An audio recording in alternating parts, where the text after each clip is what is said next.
all right. Listen up. This is MrE on America, and tonight we're not tiptoeing. We're not even going to whisper. We're not going to sugarcoat anything, and I'm going to put it out to you just the way that I got it. So we're going to get right into the fire, and if you're here early, that's good. If you're sliding in late, that's fine too. Just get your seat, get your drink, get your mind right, because what we're about to talk about tonight, most people aren't ready for it. But you are. You know why? Because you're here. All right. So before we dive in, let me say this loud and clear, because we do things, or at least I try to do things right on this show. So everything that I'm going to cover tonight, every claim, every allegation, every narrative, it's presented as is with my best journalistic integrity. Okay? So I'm not here to tell you what to believe. I'm here to tell you what's being said, what's being alleged, and what's circulating, and what people are claiming behind the scenes. So you take that information, you think for yourself, and you decide what makes sense. Okay?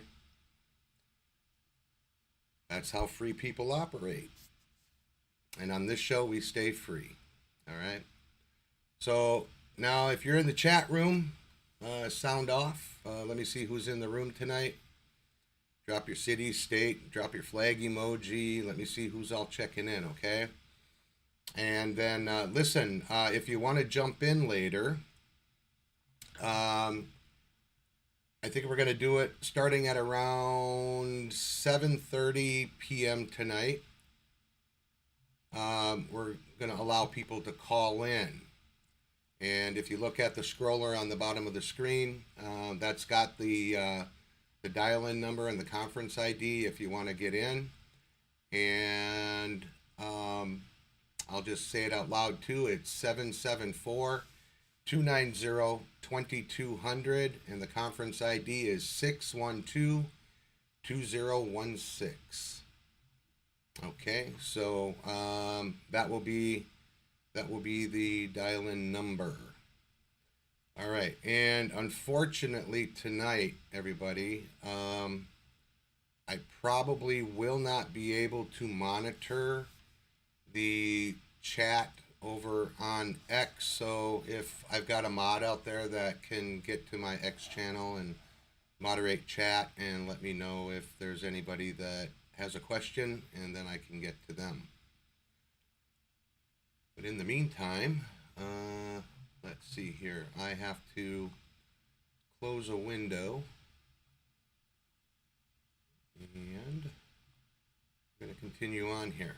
Okay, so yeah, like I said, not yet, but later on in the show, about 7:30ish, I'll open those lines up, and if we get any call-ins, we'll take those right away. So tonight, and I didn't plan it this way, okay? It just happened that way. We're going to walk through like 17 segments, and I just happened to turn up with 17 segments. I didn't plan it. I promise you I didn't, okay? And anyway, this is information that, according to various sources, whistleblowers, insiders, researchers, and online communities, paint a picture of what some people believe is happening behind the curtain here. Some of it's political, some of it's historical, some of it's geopolitical, some of it is spiritual, and some of it's cosmic, some woo-woo stuff, okay? And some of it is downright wild. Now, if you hear like a little meowie back in the background, excuse me, I have a new kitten, and I can't let it roam in the regular part of the house because I got a big dog that likes to chase her. So, anyway, back to the information. So everything that we're going to talk about tonight, we're like I said, we're not going to sugarcoat it. We're going to try to cover everything that I've been looking at for the last couple of days, and some of it might go into the last week. But some of this historical stuff, some of you may already know about it, and you've already heard some of this stuff before, but it just isn't getting out there, okay? A lot of the influencers aren't covering it. I'm going to I'm going to break the ice, and at, I don't know, I'm gonna try to still keep my channel intact, but I'm gonna talk about it. So let me tell you what's coming tonight. Okay, we're gonna talk about alleged election interference. We're going to talk about global power structures. We're going to talk about Israel, the UN, and the claims surrounding Zionism. We're going to talk about Mossad, MI6, the CIA, and I have to put this in there, all his allegations, because nobody's proved anything yet. Well, some of this stuff is. You just have to know how to pay attention. Okay, so we're going to talk about this solar flash narrative. Have you heard about any of that going on? We're talking about the all the weird weather that's going on, and the volcanoes and earthquakes and stuff, and they're blaming it on the sun. Well, we're gonna talk about that a little bit too. We're gonna talk about timelines and stargates and the looking glass claims. We got a list here, people. We're gonna be here for a little while tonight. Then we're gonna talk about Gitmo, tribunals, sealed indictments, and again, all his claims, because there isn't anything that has officially come out about that yet, except for a few things. All right. So we're going to talk about FEMA. We're going to talk about HARP and disaster narratives. We're going to talk about Tartaria and mud floods and lost civilizations. We're going to talk about the alleged global reset, both the good one and the bad one. And we're going to talk about what people believe is coming next. Okay, not because I'm telling you it's true, not because I'm telling you it's false, but because this is the conversation that America is having, whether the mainstream media wants to admit it or not. And just the mainstream, okay? And on this show, as you know, we don't run from the conversation, we host it. All right? So, let's see. Anybody in the chat gonna holler out? Give me, let me know you're out there. I don't see anything yet.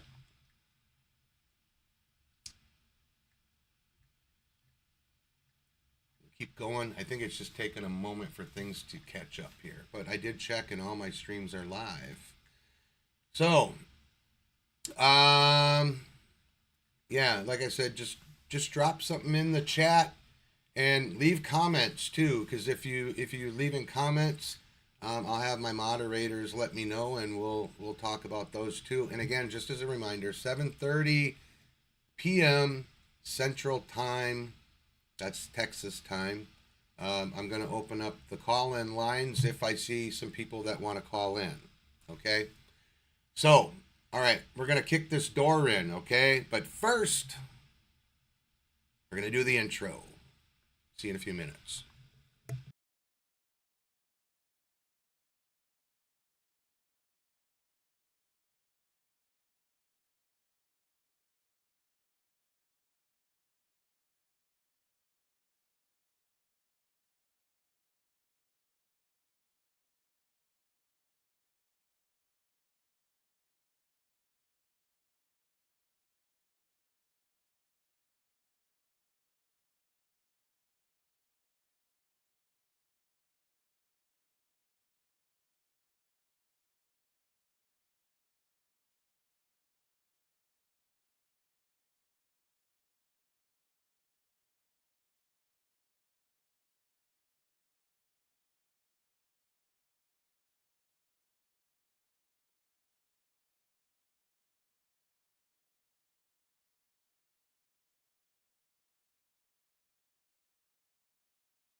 Oh, I guess I must have been talking for the last 10 minutes with my microphone off. All right. I'm going to back up a little bit, okay, because I didn't cover that much. Okay, so, and that would have been since the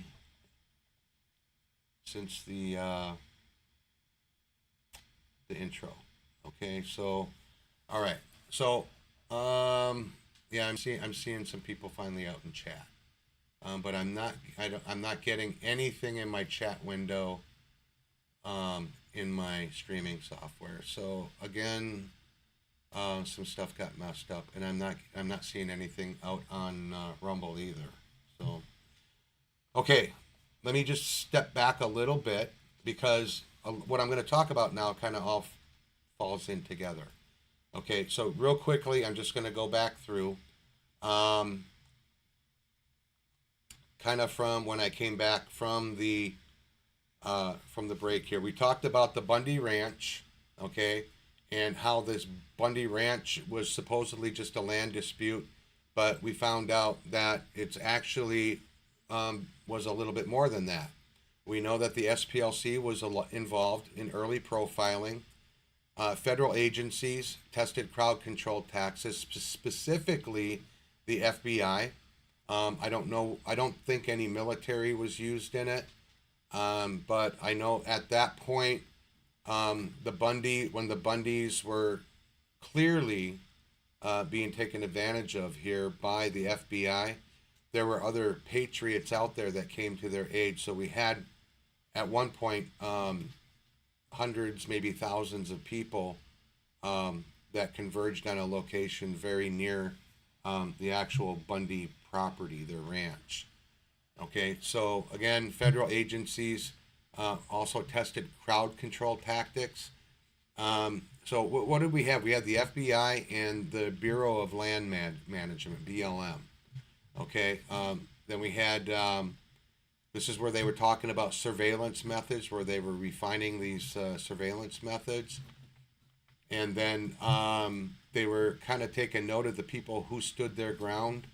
And according to the FBI and the BLM, they had it rigged up to where these people weren't going to win. They eventually did, but there were a few people that lost their lives during this whole thing. And a lot of people were saying that this here was going to be kind of like a replay of like Waco, and I'm trying to remember the other place, like Cherry Hill, I think it was. I could be wrong on that. So anyway, the one of the people that was a guest on a show where I heard this here, he claimed that when he and others refused the plea deals and they went to trial, that's where you have discovery and you can uncover documents. They call them discovery files, of course. So basically when they did that, it showed that this was a much bigger operation than what they thought initially. Okay, so again, chat, I'm sure you can hear me now. Do you guys remember the Bundy Ranch? Okay, that's good. There's some people out there that remember the Bundy Ranch. Okay, so there's quite a few people out there that claim that what happened at the Bundy Ranch was the first domino in a chain of events that allegedly or eventually tied into election interference allegations, foreign influence claims, and long-running intelligence investigations. That's even to the point where we started having the CIA involved in spying on American citizens. Okay? So, again, I'm not saying that it's fact, okay? I'm just saying that this is what's being talked about there, okay? And we're going to talk about it tonight, too. So that brings us into the next segment. So we had, like I said, we had 17. We're in segment number 2.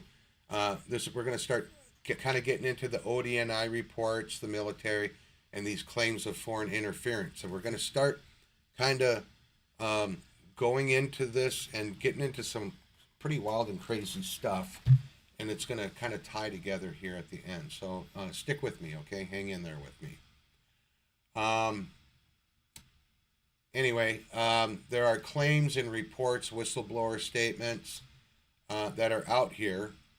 And according to this storyline, DNI John Ratcliffe allegedly delivered a report on January 7th. Okay, that report allegedly detailed foreign interference in our elections. Okay, so some claim the military refused to hand over nuclear codes because of it, which goes into the past administration. So we know Tulsi Gabbard is getting ready to move on to another position, possibly, but she's going to go take care of her husband first. But I think before she leaves, okay, so today is the 12th, and her last day is June 30th. So we've got 17, 18 days here. And I don't think she's going to do it on her last day. I think it's going to be about 2 to 3 days before. But it could even be sooner, okay? But it's being talked about right now that she's about to drop the Moab of Moabs on not only the election interference and who was all involved, which we're going to talk about those a little bit further in, but I'll mention Serbia, Ukraine, China, and then as we recently found out, Venezuela, and with the Smartmatic and the Dominion stuff. That's all coming out now, okay? So what Tulsi's getting ready to drop is going to take everything what Ratcliffe delivered, and it's going to put it into a big, nice, tidy package, okay? But there's some other stuff that's going on there. I'm not going to give John Ratcliffe high praises yet, because I don't know if what they recently did to Tulsi on getting certain documents removed, if that was all part of this plan, or if it's optics or what. I don't know, so I'm not going to comment on that. Okay, so anyway, getting back to that report and what Tulsi's going to release, and Tulsi's part, that's just the minimum of what Tulsi's going to put out. It's going to be more. Okay, that report detailed foreign interference. Okay, again, Serbia, Ukraine, China, Venezuela, and we're going to find out that there were 72 countries that were, I don't want to say it's a regime change, but I think that they're captured and their elections were fraudulent, and people that are in office in those countries shouldn't be. It was fraud. So it was everything against the people. Okay, so now, when we talk about the claim that the military refused to hand over nuclear codes to supposed President Biden, it's because they already had information proving that Biden was installed basically by a foreign government, and they blamed it on China because that was the first place they looked and the first place they found evidence. But as they looked even deeper afterwards, we found out that there were more. So more recently, if you remember, President Trump had a meeting in Arlington, Virginia, and he recalled all the generals from all of the bases around the world and had them come back. Okay? And what he did is he had them all there, and he told them all straight out, I was 45, I was 46, and I'm 47. Okay? And what this tells us is he was still the commander-in-chief because he controlled the nuclear codes. Those nuclear codes were never handed over to Biden. And I think they even got the briefing that showed that Biden was an illegitimate president. Okay? What did they call him? The auto pen. So what this basically did is it put us into a continuity of government, okay? And the military, and this one person he's a podcaster, but he's also a researcher, and he's been involved in this for a long time. I remember him all the way back, even prior to the Bundy situation going on. But they got pulled into court, and they basically had discovery, and they actually won their case. All right. But what he explained was when this stuff happened with the election and they weren't going to hand over the nuclear codes, it was because we had continuity of government procedures that were already triggered. And if any of you follow Derek Johnson, Rattletrap1776 on X, he's been talking about this for a very long time. He goes very in depth about the whole continuity of government and what all entailed. And he was one of the first people to come out publicly and say that the 45-47 on the MAGA hat, that dash means 45 through 47. It doesn't mean 45 and 47. It means 45 through. Okay? So Trump was 45, 46, 47. Some of you are going to say, well, if he was 46, then why did he allow certain stuff to happen? Why did this stuff happen? Okay? And if I do an intermission, or if you hang around till the end, you're going to find out I wrote a song about that. I wrote a little ditty, okay? And it talks about how you're basically watching a movie, all right? So, so all this stuff that I just mentioned to you here, it's been pretty much widely circulated in certain communities. I know there are people on Discord talking about it. I know it's going around over on Truth Social. A lot of this stuff's getting posted there. And you know that it's pretty much on target when President Trump retruths something. And then we end up having the White House and Dan Scavino and others that are still active on X reposting that stuff over to X. So we're getting comms. We're getting, and if you listen very closely to President Trump, you can kind of figure things out too. Okay? So let me let this land for a minute. Okay? I'm seeing a little bit of activity out in chat.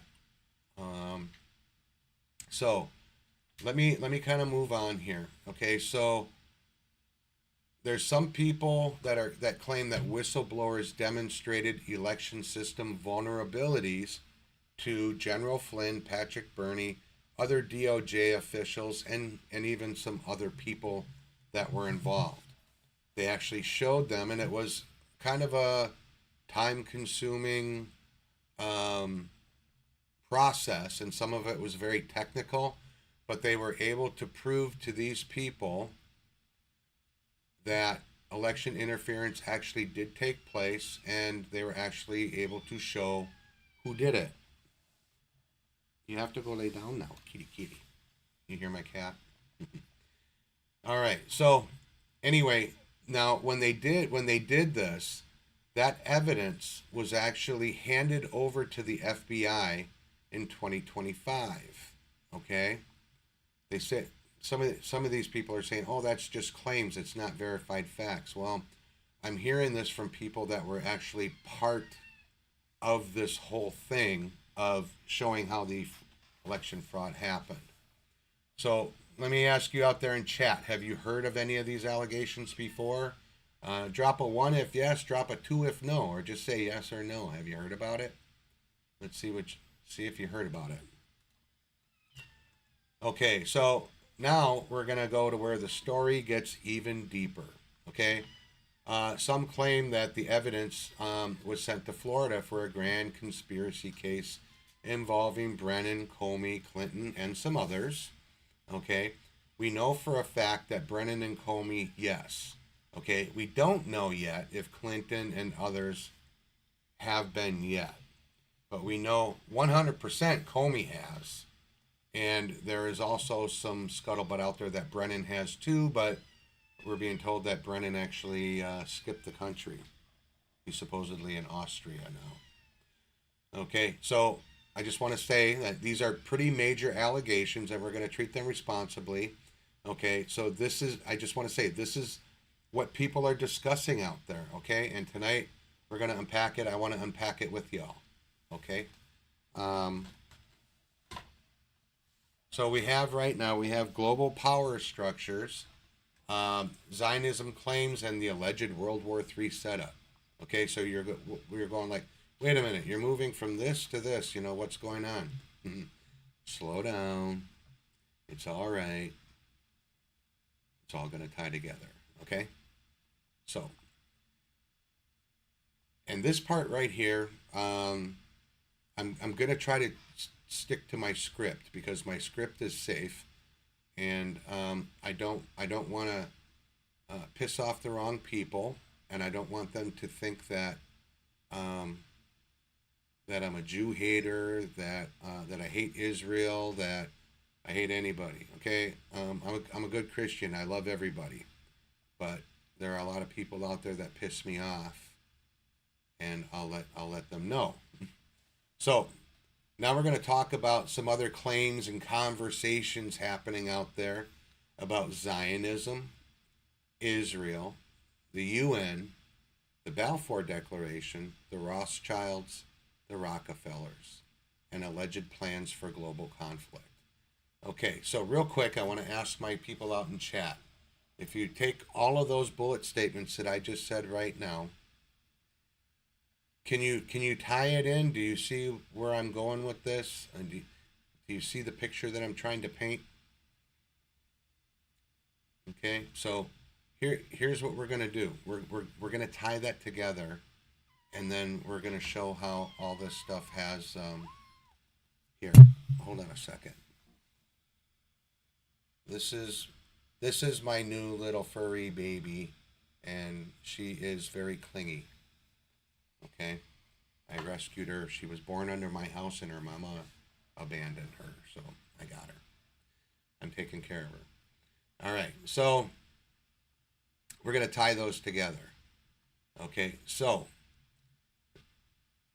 here's some of the claims and these allegations, I'm going to call them, okay, that global elites allegedly engineered the creation of Israel as a geopolitical trigger point, not as a divine restoration, but as a strategic foothold. Okay, now we're going to start kind of touching on these other points. Okay, they point to the Balfour Declaration, British banking families, UN involvement, Rockefeller influence, and alleged long-term plans to ignite conflict between the three Abrahamic religions. We're talking about the Hebrews, the Jewish people. We're talking about Muslims, and we're talking about Christians. Those are the three Abrahamic religions. And if you remember, we have what is called the Abraham Accords, and that's what President Trump and his group of people, Jared Kushner and Steve Witkoff and all them, they kind of helped put that all together, and we're making what they call now is called the Board of Peace.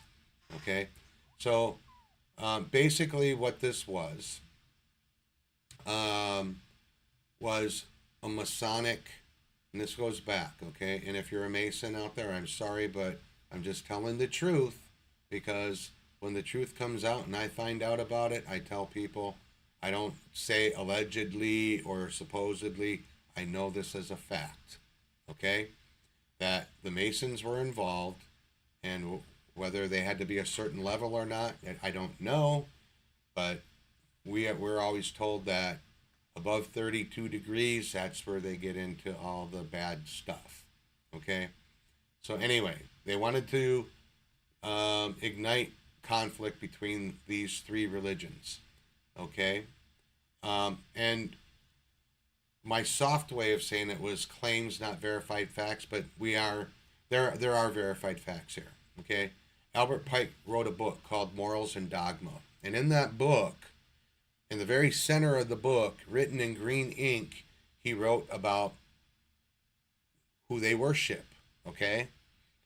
And he said straight up that we worship Lucifer, okay? So, Masonic, we already know that Masonic symbolism appears in pretty much every major capital around the world. We know for a fact that it's in Washington, D.C. If you look from above, you see the whole thing. And some of the things that President Trump is doing right now, he's trying to erase those lines and everything that they put out there for their symbolism. We know for a fact that if you look above some of the cities in Iraq, okay, the way their streets are done, They're like certain angles, and they're done pretty much the same way. I can tell you also that the capital of Wisconsin, if you go to Madison, there's angled streets, and then it's a series of circles too. They're like one-way streets that go in a circle, okay, around the Capitol building. So that's just some things, okay? And my notes say that they're interpretations, not established facts. But those of you who know what I'm laying down there know that these are the truth. It's the fact, okay? So in segment 2, part 4, because we're still in this segment 2, UN origins, Lucis Trust claims, and the alleged plan for the global throne. Okay, so now this part right here, this is where the narrative is going to start getting really wild, okay? So according to certain researchers and myself included, because I've been looking into this stuff for a long time, that the UN was allegedly influenced by the Rockefeller interests. We know that. We know the Rockefellers, and we know the Rothschilds, and from back in the day, let's go back all the way to when the Titanic supposedly sank. It was probably not even the real Titanic. It was the sister ship. And the people that were on that ship were the people that were against the New World Order. And that's why they sunk that ship. Okay? So they could get rid of the people that would give them the hardest time instituting some of the things that they started to do to America around that time. Okay? So I'm going to throw in just like little smack dabs of certain history as we go through here too. All right. So the Lucis Trust, formerly Lucifer Publishing, allegedly had a mediation room inside of it. Okay. And in this mediation room, they did not only rituals, but this is where they met secretly to discuss their plan on becoming the rulers of every country on the globe. Hey, you're talking above me on mine. Go on the bed. All right, so claims, not verified facts. Some of it's claims. There's a lot of verified facts here. Okay, so here's a version of this claim that I had to think about this for a little bit because it kind of didn't make sense to me. But they said that Prince William is the only person with a legal right to rule Jerusalem. And I think that if you think about it, it goes back to certain bloodlines, but it's not Princess Di's bloodline. I think it's Charles' bloodline and Queen Elizabeth's bloodline. Okay, because Queen Elizabeth was certainly part of creating Israel, at least if she wasn't like an actual one that signed anything, but she knew about it. She knew what was going on. But even the Queen wasn't in the all-know of what happened in the city, inside the city of London. Those were the actual hand that controlled the puppet strings of everybody that was ruled over the world. Okay? And if you all remember your history, who were the great conquerors back in the day? They basically ruled over India. They ended up buying all land out of Palestine to make Israel. How many countries in Africa did they rule over? Okay, they tried to rule over us in the United States, but then they never did really lose their control, did they? Not until recently. I know I'm going off track. I digress. All right. So the other bullet point here was missing nuclear weapons were allegedly refreshed. Okay, so I'm not sure what they're talking about with refreshed there. I think what it had to do with is that we know that back in the past, around, I want to say like in the early to mid 90s, they talked about 7 suitcase nukes that were missing and they'd gone missing, okay? And that they were being secreted to certain locations across the globe. Some people thought that they were allegedly kept in someplace in the United States, that they were going to be used on the United States. Okay, so that got refreshed. It was basically, from my research, got refreshed from this next bullet, where we talked about drones searching the skies, allegedly scanning for nuclear signatures. So if we think back to that holy moly crazy thing with the drones and stuff that was going on in New Jersey, what was it, less than a year ago, when all that was going on? And what we have found out from back channels, that a majority of those drones were ours, and from what I understand, there was a little coalition there with the United States and possibly even some of the good people from China. They were actually using those drones to sniff out these nuclear signatures. Okay, it's kind of the same thing that they're doing in Iran, and I think they've already. You know how Trump said that he wants the nuclear dust? I think we already got the nuclear dust, and I think they already know where that nuclear material came from. And I probably won't cover that, but I'll mention uranium-1 if you want to go back and do a little bit of digging. Who was involved in that? Hillary Clinton and Robert Mueller and some others. Okay, so anyway, we've got these drones. During that time, New Jersey and along the whole eastern coastline, they were supposedly, from what we're finding out now, they weren't there to test what people would do or to get a rise out of people. They were there actually doing something very important. They were there looking for nuclear signatures. Okay? And the other thing that's being heavily talked about too is that we're in a decisive battle between two timelines. Now, I'm not talking about a, what do you want to say, like a dimensional timeline where we have all these timelines that are going out and we're trying to get on the right. We're not talking about that.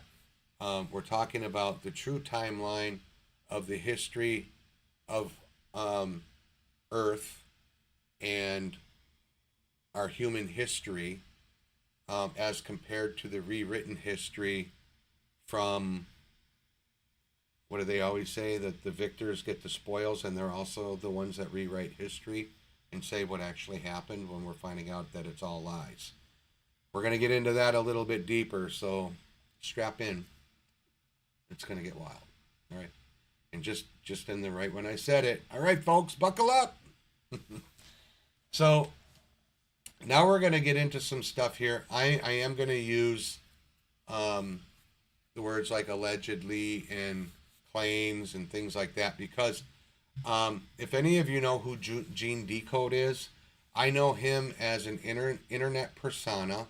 He's a guest on certain podcasts. Some of them he's on often. I think he even has some of his own stuff that he puts out. I don't actually follow him, but I do listen to the shows that when he's a guest and he talks about some of this stuff. But what I found out a few days ago, the way that this is worded took me completely off guard. Okay, because I hadn't heard of it mentioned this way on the first few bullets until I get down to the end, and then I'm like, ding, ding, ding, the light bulb came on. Okay, so he's using different places that these so-called Zionists are actually from, and it's not the same places that a lot of other people out there that talk about interplanetary and extraterrestrials and visitors from outer space and all that kind of stuff. This is some place that I haven't heard of before, because I don't really delve into that very deeply, and it's only because of my Christian beliefs, and that I kind of don't really believe that there's an outer space the way that we're being told. Okay, but I'm not going to get into that right now. I might delve into it a little bit more later to explain where I'm coming from, maybe. But anyway, Gene Decode, it claims that Zionists are not originally from Earth. They allegedly came from the Scion star system. They allegedly destroyed their home worlds. They allegedly arrived on Earth in physical form. They allegedly practiced dark rituals. They allegedly merged into human bloodlines. And they allegedly became what we know of today as the Khazarian Mafia, the Jesuits, and other groups. Okay, so a couple of things hit me on this. Okay, now I am sort of well versed in, let's say, like reptilians, okay, and like the Nibiru thing, and who came from Nibiru. I mean, that's if you believe stuff prior, some of the ancient Sumerian writings that have been allegedly interpreted correctly. But from where I'm looking at this, these to me would be like fallen angels. Remember, I said we're going to get into spiritual stuff and we're going to talk about some woo woo.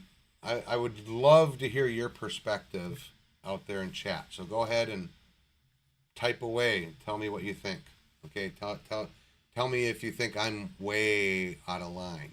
Okay, but I'm looking at these so-called entities here as being the fallen angels that were basically dragged down to earth when Satan was basically ejected from heaven.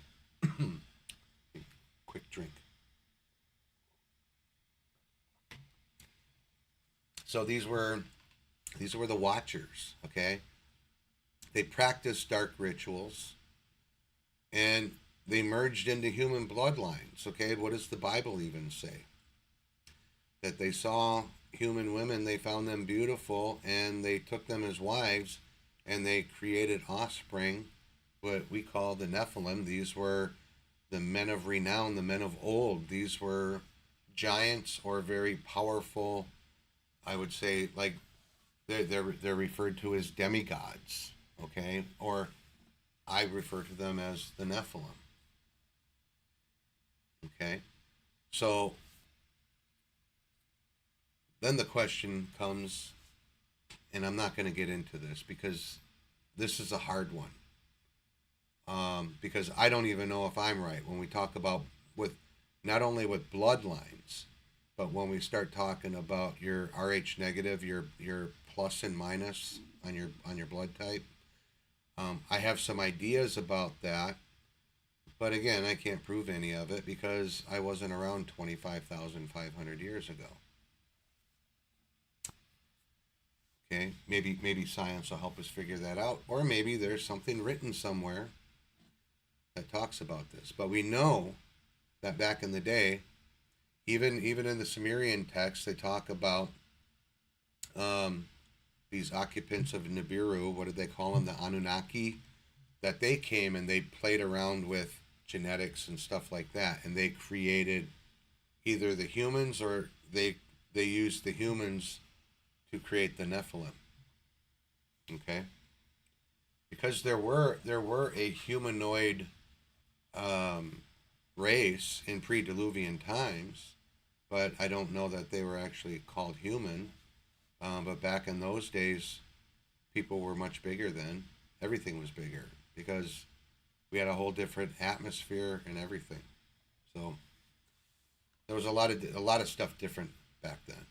Okay, but when they talked about practicing dark rituals, and I'm not talking about the satanic stuff, but these dark rituals were where they, I think it would be kind of like alchemy and stuff like that, where they tried to do things to create certain things out of other, but it got a little bit more than alchemy. But then they even got into like when we call allegedly merging into human bloodlines. I think there was some DNA stuff going on there. And maybe they very well did do some other things that, who knows? We know that they make chimeras, and I know for a fact, because I've seen one myself, um, with chimeras and with these other things that are made, cryptids. Okay, 3 times in my life I've actually seen a real live, what people either call a Bigfoot or a Sasquatch or a Sabe. 3 times in my life I've seen them.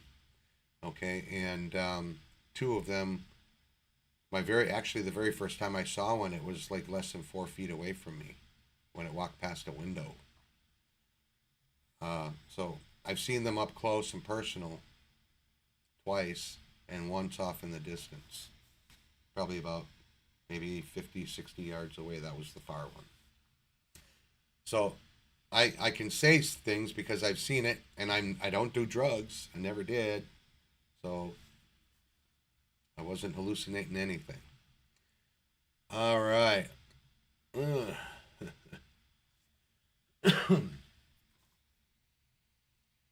Well, I'm not even going to get into like cosmic or geopolitical version of this story here. I'm just going to put that out there and move on. I'm just looking at chat, and I see a little bit happening, but not as much as I'd hoped. So anyway, back to Gene Decode. Some of the things that he's claiming is that these beings are disconnected from their source field. Okay, in other words, they don't have a soul, the way I understand it. So the only way that you can have a soul is if you're actually connected to the divine.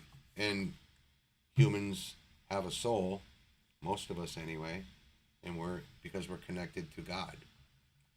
Okay, so these beings cannot access divine knowledge because they don't have a soul, and they can't access it because it's forbidden. They just can't get it. It's not released to them because a lot of this knowledge comes from, let me just call it like a divine type of AI, maybe, I don't know, but it only gets released if it can determine if you're connected to the divine. So it knows if you have a soul. And there are some people out there that have a soul, but it doesn't necessarily mean that they're a good person either. So you have to have good intentions, and like what Mike Jaco would say is be in like the love zone, or the to have that, be surrounded with that love aura. Okay, so they apparently, so the Earth supposedly has 12 stargates.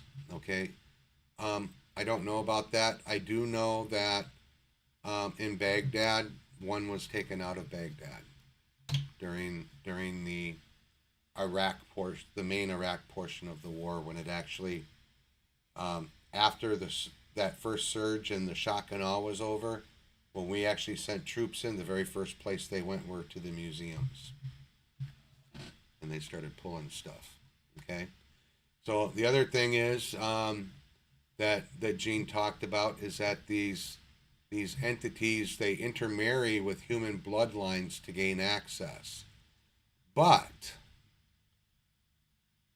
they still can't, because if one part of that union doesn't have a soul, I don't think the offspring is going to either, or if it does, it's not going to have a fully divine connection unless God warrants it. So he even mentioned here Princess Diana's marriage was allegedly part of this. That marriage to Prince Charles was so that he could marry into what is considered a divine bloodline. So apparently Princess Diana's mother was the daughter of royalty. I watched the video about this not too long ago. It was actually a documentary, and it was pretty interesting, and there was a lot of a lot of receipts in there to back up their claims that Princess Diana actually came from a higher form of royalty than the English crown, or even as being a duchess or whatever. But she actually, her bloodline actually came from higher up, and I'm trying to remember exactly where it was. For some reason, I'm thinking it was something like India or someplace. But anyway, Prince Charles at the time and those people, they knew her bloodline, and they kept it very secretive and quiet, and that was the whole reason why Charles and Diana came together and had these children. And we're finding out now that those children are grown up, they're older, they're basically just like their father. Okay, what do they say? Sins of the father, like father, like son. All right, so now it just all of a sudden jumps to this solar flash that will allegedly separate timelines permanently. So I will mention now, I watched a few times with Michael Jaco, because he talks about this quite a bit, and we're not, in this case, we're not talking about a timeline. We're talking about like a dimensional shift, and that in the same frame as this whole solar flash, that where we are right now, we're like in like a third dimension, okay? And then what this solar flash is supposed to do, it will allow some of us that are, that are in the love frequency and in a positive frame in our life, it will allow us to move up to like that fourth, fifth density, okay, into that next dimension, if you will, or timeline.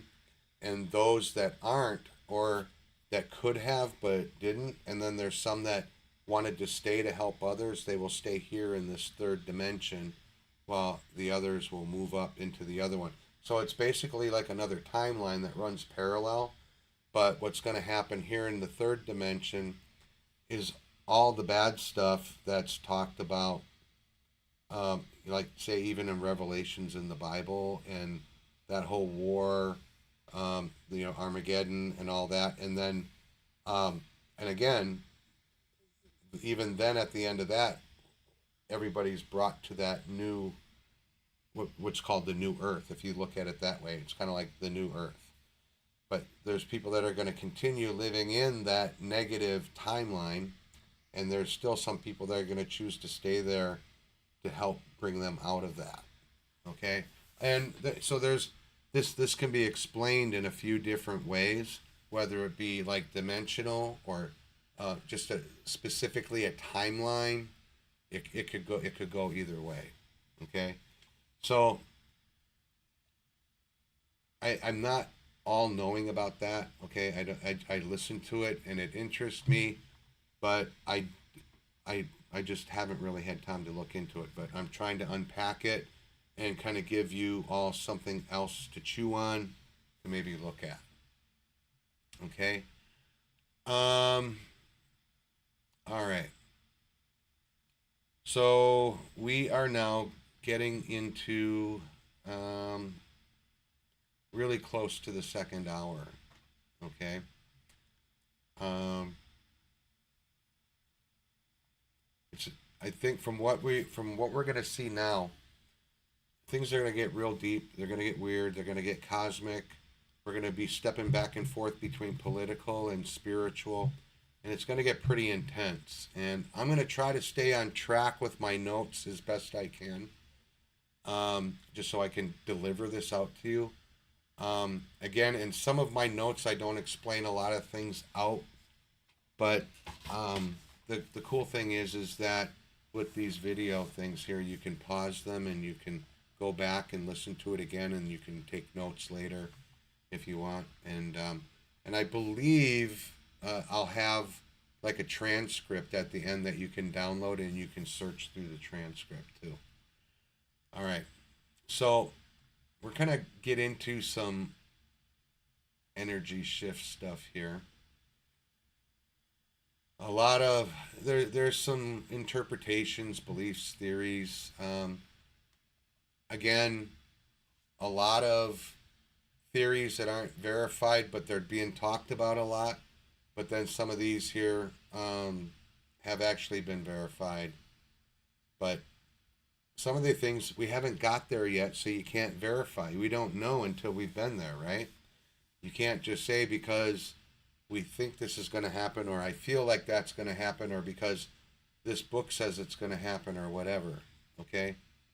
So, according to this narrative, humanity is allegedly split between two timelines. And this is what I was just talking about, a positive ascension timeline and a negative descension timeline. Okay, so some people believe a coming solar flash, this massive energetic event, will separate these timelines permanently. Okay? Have any of you out there in the chat world out there, have you heard of this solar flash narrative before? Where that basically split into a good, positive ascension and a negative descension, or like negative stay the same. Stay here, you don't get to leave, at least not for 1,000 years or whatever. I've heard a couple of different versions of it. Okay? So, anyway, here's where it's going to get even wilder. Okay? Some of these versions of the narrative claim that the ozone layer is thinning. Birds are starting to lose their navigation ability. We have GPS glitches. I've been noticing GPS glitches for a long time. I used to get the Garmin. You know, I traveled a lot for work. And there was a time I went to Washington, D.C., and I got in the car and I left Ronald Reagan Airport, and I got my GPS on, and I'm driving down the highway, but it's telling me that I needed to make a U-turn and get on the highway because I was driving. When I looked at the GPS, it showed that I was driving in the grass between the highway and a field. They must have moved the highway and never updated the map. I don't know. But anyway, then there a lot of talk lately too about the magnetic field weakening, that we're going to go into some kind of the magnetic field's going to flip. Our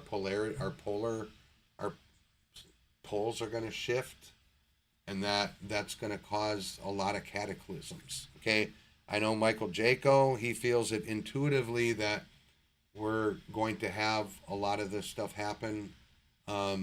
He said the earthquakes and the volcanoes are going to get worse.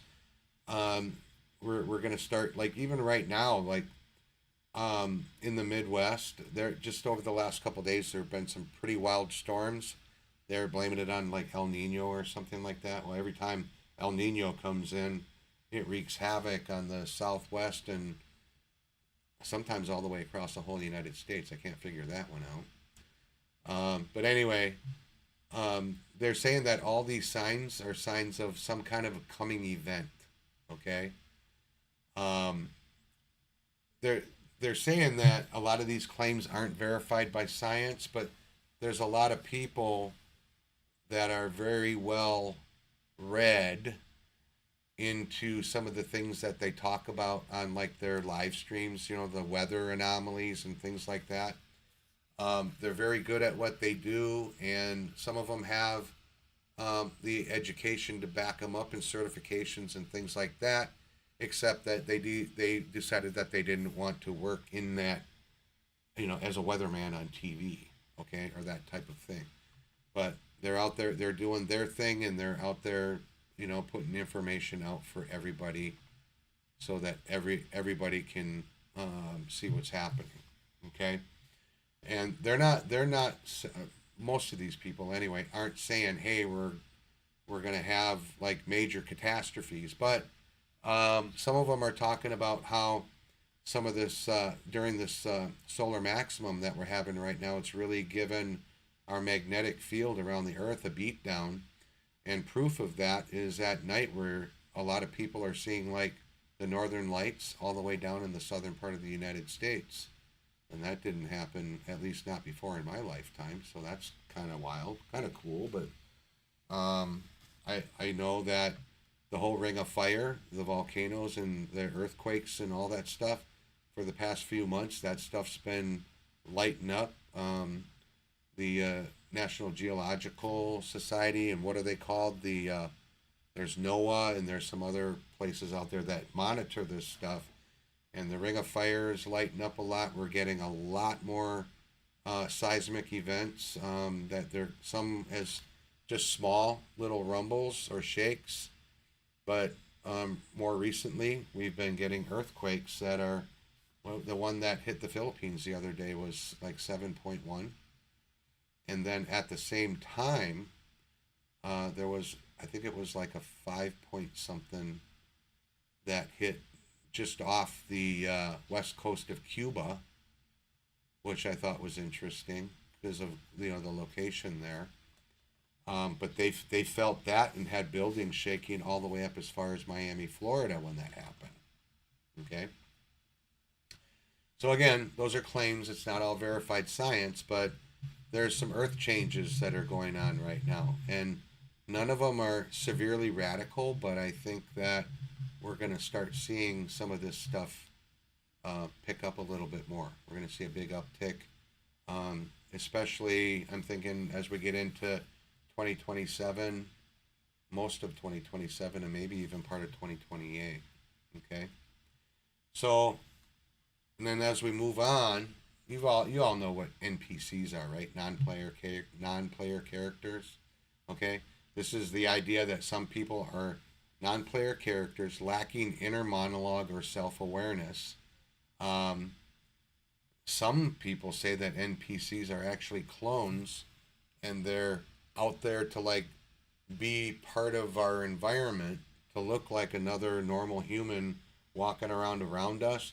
But sometimes if you see some of these people, they freeze and they just kind of like stare off into the. I've seen a lot of videos like this on TikTok and YouTube where people like freeze up, they glitch, and it's wild. It's kind of crazy.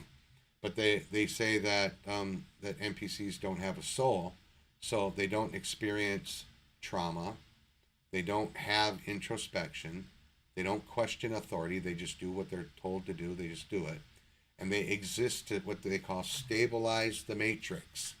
Okay. So there are philosophical and metaphysical claims, and I mentioned the clone narrative. Okay, the idea that certain public figures have even been replaced. Okay, Biden.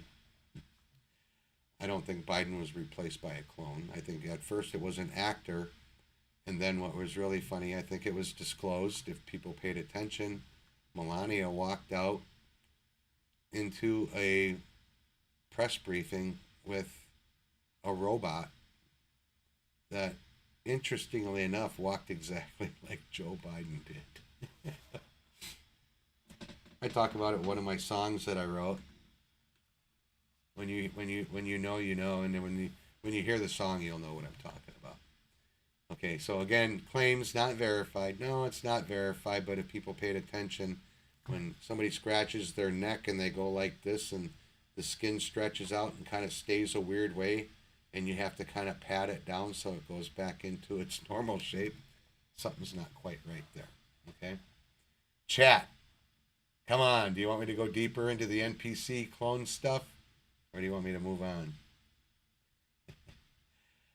There isn't really a whole lot more to go into. I mean, I could talk about that certain political figures that are out there have been replaced by clones. I don't believe that. But what I do believe is when I hear President Trump, on every time he talks to the press, he talks about central casting. Okay? And if we all know what central casting are all the extras and all the other actors and actresses that are looking for parts, that if they can get them, that's kind of where they go to get their start. And I believe a lot of the military went out there and hired a lot of these people to play a part. That's why we don't see a lot of them out in amongst the people often is because they go out there long enough to do their thing, then they go inside, they take off their mask, and they go back to their regular life until they get a phone call that, hey, you got to do this next part. But I think that's what's happening. I think central casting are actors and actresses that have been pulled in to play a part. Okay. If there's any clones out there, I don't know. I'm still. It could be. It could. I don't know. Who's to say? Anyway, all right. So no if, ands, whats, or otherwise. So I'm going to move on. Everybody, I should probably do an intermission about right now because we're at the 2 hour mark. I think we're gonna do a quick intermission. Everybody, take a breath, stretch your shoulders, sip your drink. Go ahead and put some comments in, get some talking. All right, and I will be back in just a few minutes after intermission.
The conference is in presentation mode.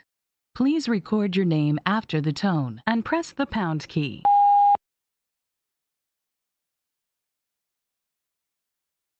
The conference will begin when the next party joins. You will hear silence until the conference begins.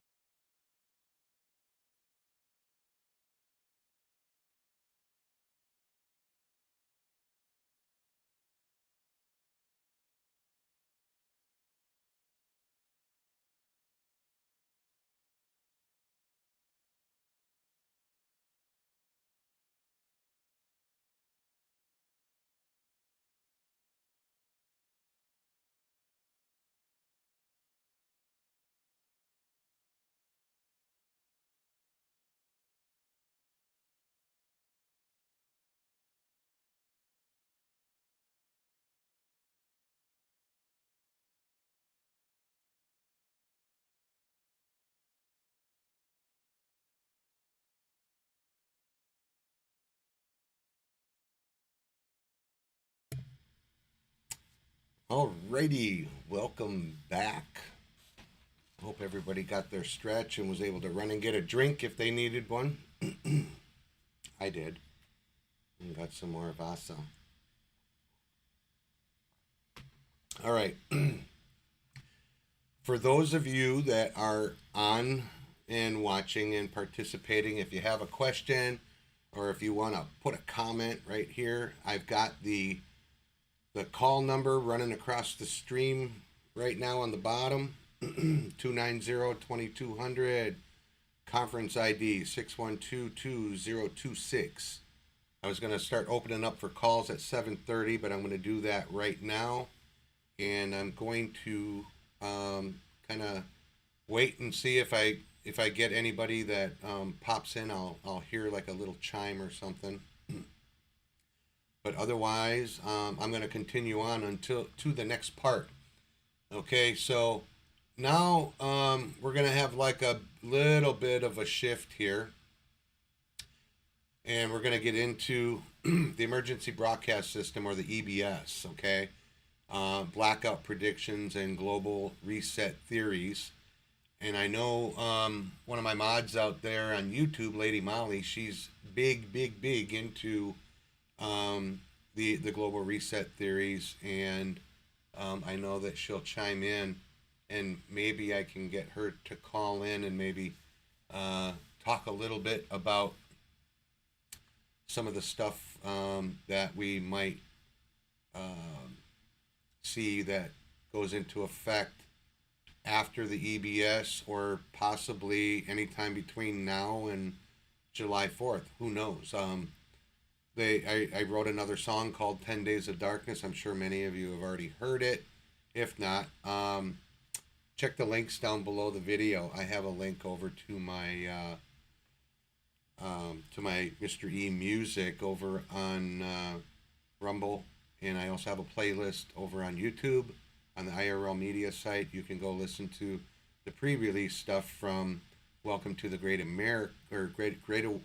Awakening. And I'm currently working on the part 2 to that album. Both albums will have 17 songs on them. That was done on purpose for a reason. Okay, so I heard a ding dong noise over here. It looks like somebody connected and then disconnected. All right, they must have been checking to see if it worked. It works. We tested it earlier. All right. So, and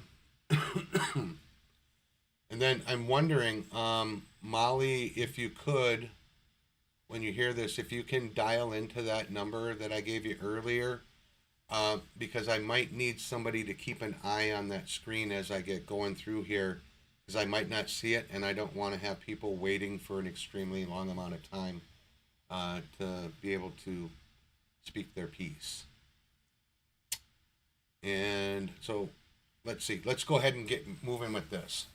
Okay, so again, because we haven't been there yet, we only know what we've read from the drops and what certain people are saying, because they supposedly are talking to people that are in the inner circle. I'm sure there's things that are getting leaked and we hear about some of it, but how true it is or what's being let out, we can't say. But we do know from what we have been able to, I'll say, decode, that we will have an emergency broadcast system go off, and it'll be nationally.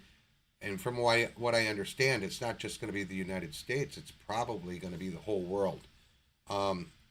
And what they're saying is during this blackout, we're still going to have some internet access, specifically streaming, or maybe the people that have Starlink will get certain other things too. I don't know. I don't know how it's all going to work. But from the way I understand it, all of the television channels are going to be playing basically a series of videos or video that is 8 hours long, and it'll be repeated 3 times every day. 8 times 3 is 24. and that'll go on for 10 days, because they figure if they do it that way, there won't be very many people that aren't going to hear about it or know about it. Because even some people out there living off the grid, they've got shortwave radio, they've got citizens band radio, they've got cell phones. Okay, so they're probably gonna hear this, or they're gonna hear about it. Even the people that are on like ham radio. Okay, there might be channels out on ham radio that are gonna play this continuously for the whole 10 days. I don't know. I don't know how it's going to play out, but according to the storyline and what some people believe, the emergency broadcast will activate. Okay? A global blackout may occur. Martial law overlays may be used. So, I can tell you right now about martial law. We have been in a passive martial law. I believe it happened around the time that Biden actually went into office. Okay, but the reason that it was like a passive, because there was a lot of intelligence gathering that was going on during that time that was going to end up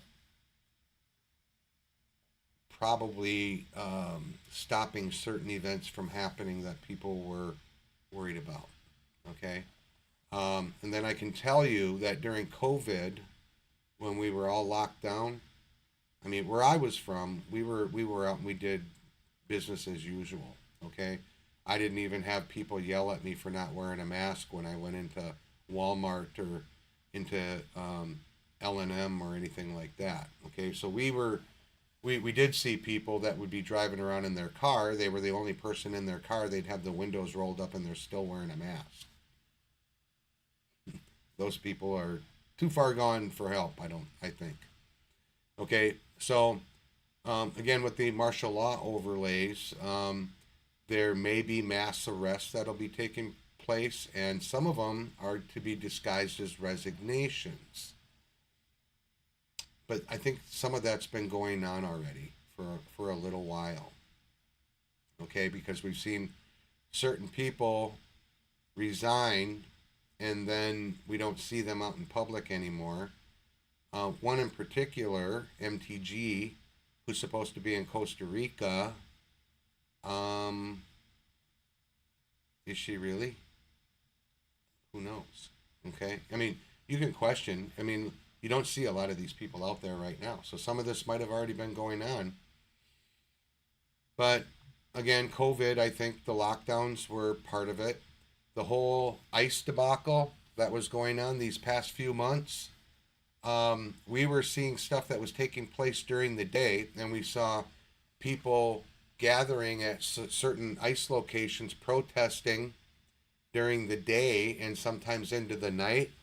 But while this was happening there, I can tell you for a fact that in Chicago, they were picking up bad actors left and right during the nighttime. They were coming in covertly and dropping in and making entry, grabbing their person or persons, or probably everybody that was in the house, and leaving with them. More recently, there were people that that did videos of military, they were supposedly military drills going on in California at and around a certain port, again, that happened some years ago, same thing. And allegedly people were being picked up and taken out. Not taken out as in like offed, but taken away from that area and taken someplace else. Okay, so I think a lot of this stuff's been going on, and some people may have caught it unawares of what it was. So it very well could be. I just gotta pop another window back up here. All right. So anyway, as I said, the mass arrest may allegedly be disguised as resignations. We saw some stuff the other day where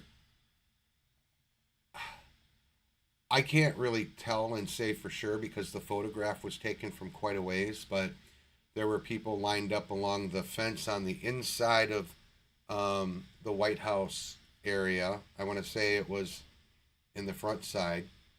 A lot of people lined up that they were saying that they were politicians that were pulled over there for whatever reason. But that could have been part of it. Then the other question you have to ask yourself, and this here is definitely a conspiracy theory, but it's an interesting one.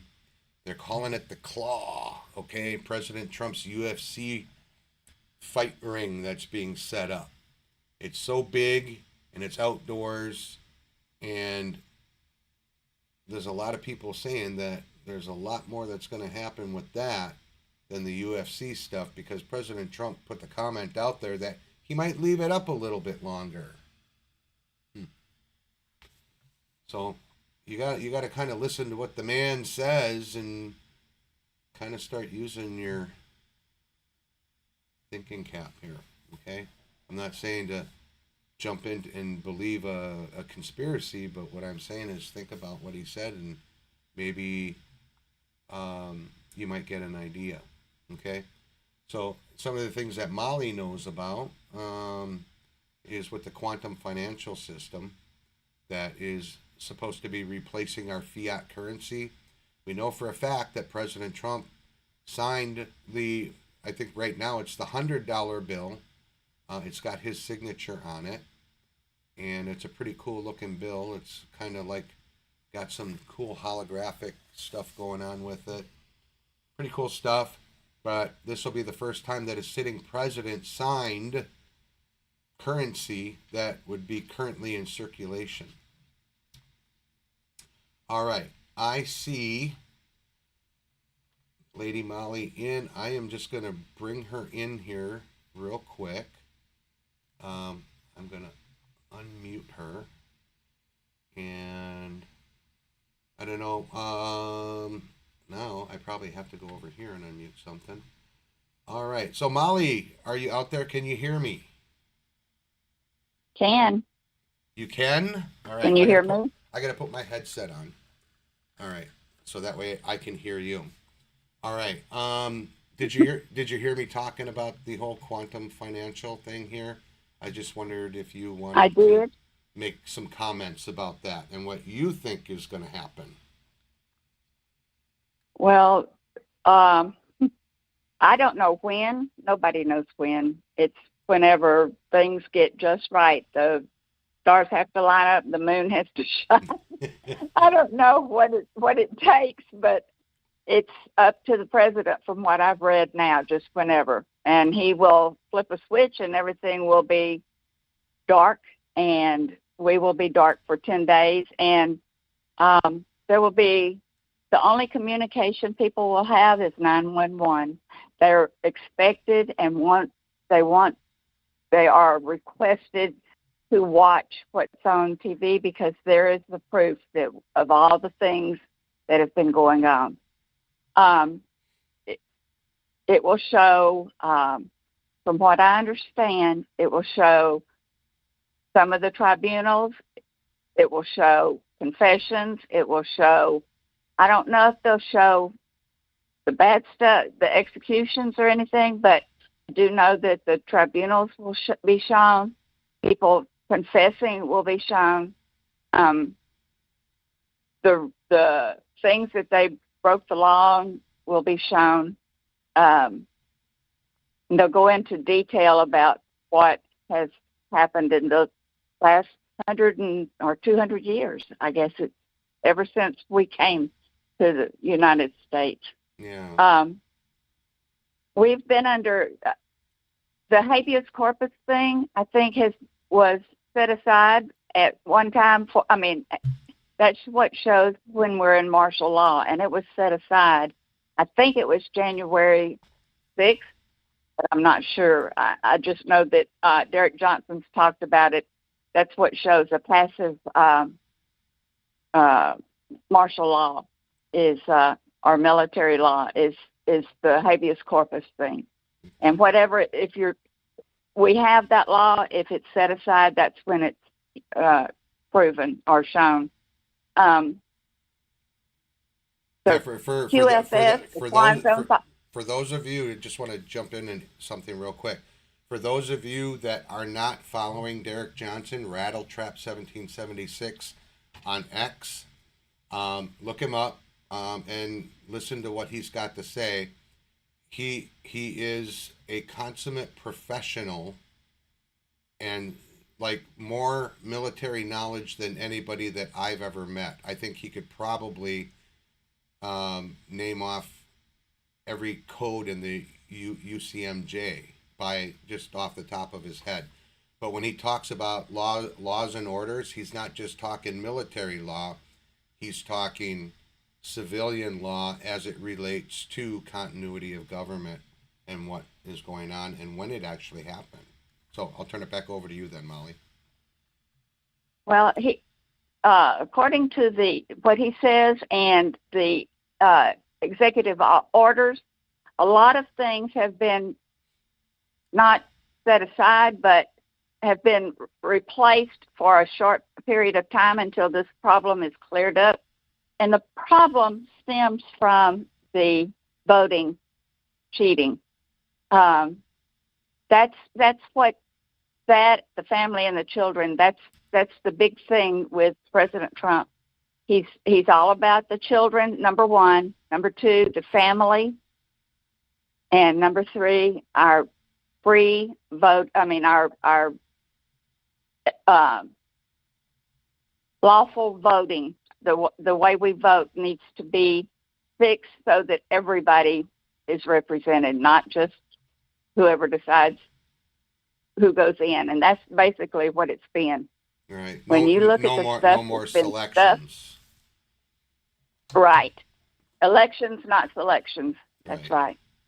And when you watch some of they have had proof out there for a long time, that video, the 100 Mules or whatever, that one that came out, it showed it. In picture. It was not a movie. That was a true documentary. And people just, oh well. And we can't do that, guys. We cannot do that. Yeah. We have to have fair elections or we're sunk. Yeah. And it's going to come out about what, I'm sorry? I was just going to ask you, with everything that's going on right now, and I will let you know what I think after, but do you think that we're going to have elections, our midterm elections, on time this year? I don't, unless arrests start being made, I don't see how we can. Well, I think all of this business is going to be right in the middle of it, and I don't see how we can. I think we're going to have them postponed. Yeah, I have confirmation that they had put out. I don't know if you want to call it it was a mandate. Okay, I mean if they made us get the COVID jab off of a mandate, well, they put out a mandate to every county in the United States, telling them that they had to have their election. If they were using machines, they had to take and go through and run a certain set of tests and run through certain settings to make sure that their election machines were secure from being accessed on the internet or being able to have remote access into them. They had to be completely locked down. Not one single county in the United States did it. None of them sent in a confirmation that they did what they were supposed to do. So from my understanding, because of that and that alone, because not one single county in the United States has certified their voting machines to be safe from any kind of outside intrusion, that we can't have a viable election. So I think what's going to end up happening, that's going to be part of the reason, but I think what's going to end up happening is we are not going to have the midterm election, at least not on time. But what may happen is once President Trump says, nope, it's not happening, then I think what's going to happen is that's going to be a kick in the butt to these counties to get serious about the voting machines, and President Trump may even come out with because they won't pass the Save America Act, so he's going to come out with an executive order that does exactly what the Save America Act was going to do, and it was going to fix our voting system for this next election. But I don't think it's going to happen on time because they aren't going to have time to get everything up to snuff in time for the elections to happen. Well, here's what I think, and this is my opinion, but when they show that they don't certify those voting machines, that's a threat against our country right there.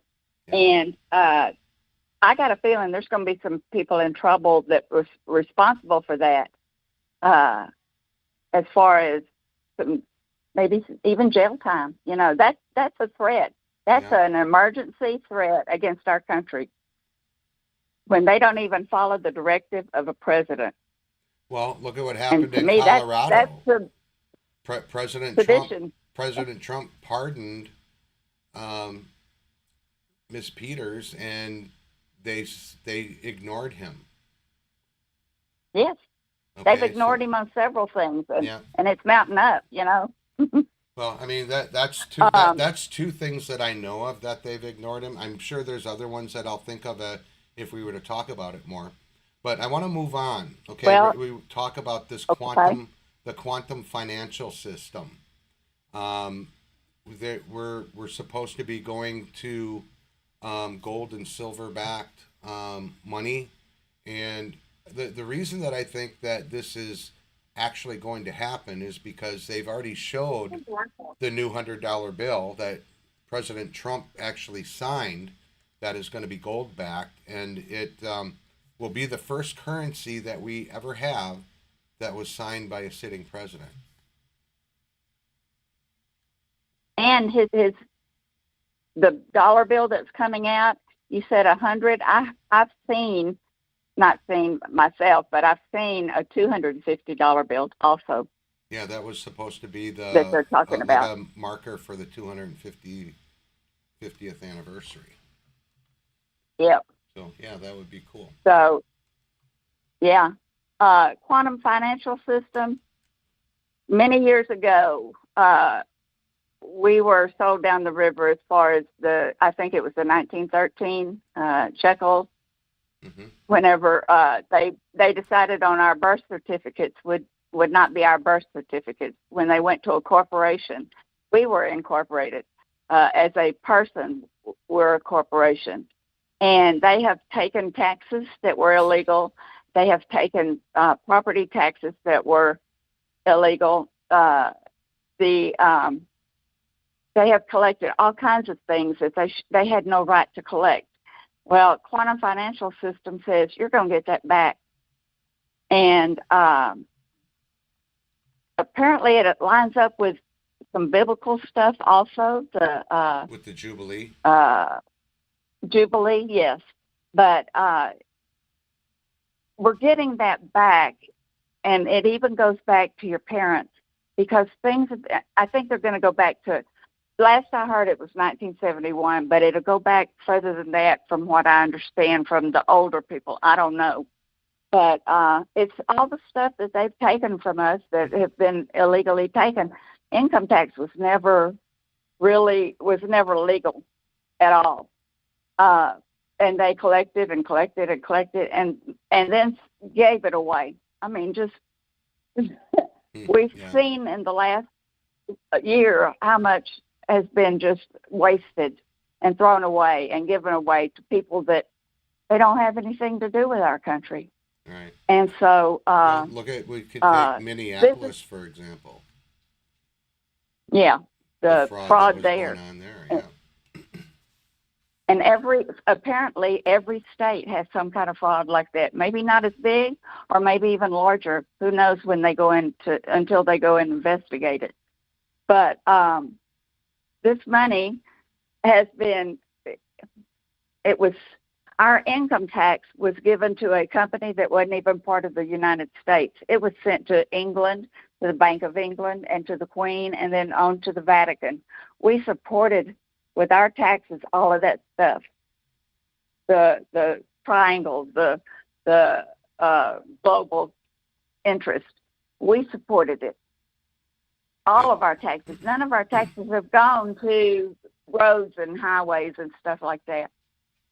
I mean, if people, not one bit of income tax. If people realized everything that their tax money supported, and it wasn't just to go to our government, because if it was, we wouldn't be 34 trillion in debt. That money went out to the crown, as you mentioned, and other entities that are even above the crown, and it also went out like what has been blatant. We just found out through the Minneapolis fraud that it was actually going out to terrorists, Al-Shabaab, for example, just places where the American people would never authorize that money to go. I mean, look at what Biden did when he sent all those billions of dollars to Ukraine. That was done on the down low. Mm-hmm. It wasn't approved by the American people. Stuff like that should be voted on, but it was done on the down low. And then also look at what Obama did when he sent all that what was it, like $1.2 trillion on pallets that was supposed to go to Iran, but it was split up into like different denominations like Swiss and other money, American money, that basically, from the way I understand it, went to pay for Iran to not only give money out to Hezbollah and Hamas to keep all that going, but it went to enrich their nuclear program as well. And the United States, Plus, the American people would have never given their approval on something like that. Well, with what they've apparently found underground in Iran, it went to Iranian people, or the Iranian government, to pay for blackmail, because they had a complete set of, from what I understand, they had a complete set of the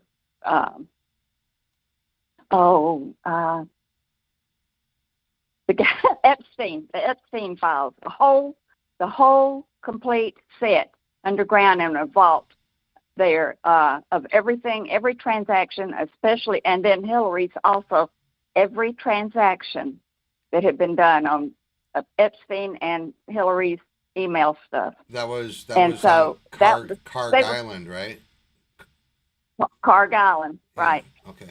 Plus, Iran is one of the top hubs of child trafficking. Hub. I heard of that too.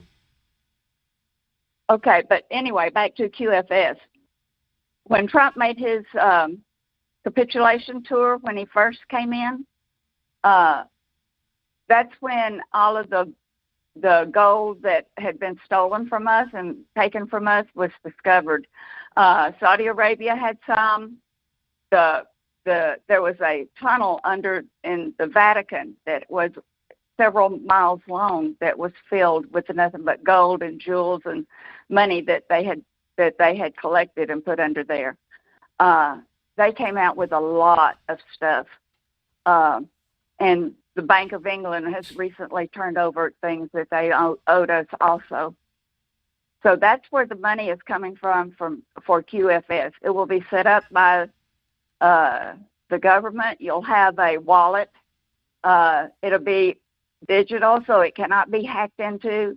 You're in charge of it. Nobody else is. You have a key to it, like an ignition key. And that's Q. What is that we're supposed to get? XLP? Yeah, XLP. XRP is what is the key. So you need some of that, but it's like $1.72 a coin, so it's not that much. But anyway, there'll be a key. You're responsible for it. Your money will go in there. And for us older ones, it's going to be quite a bit. For the younger ones, it'll be ratioed out.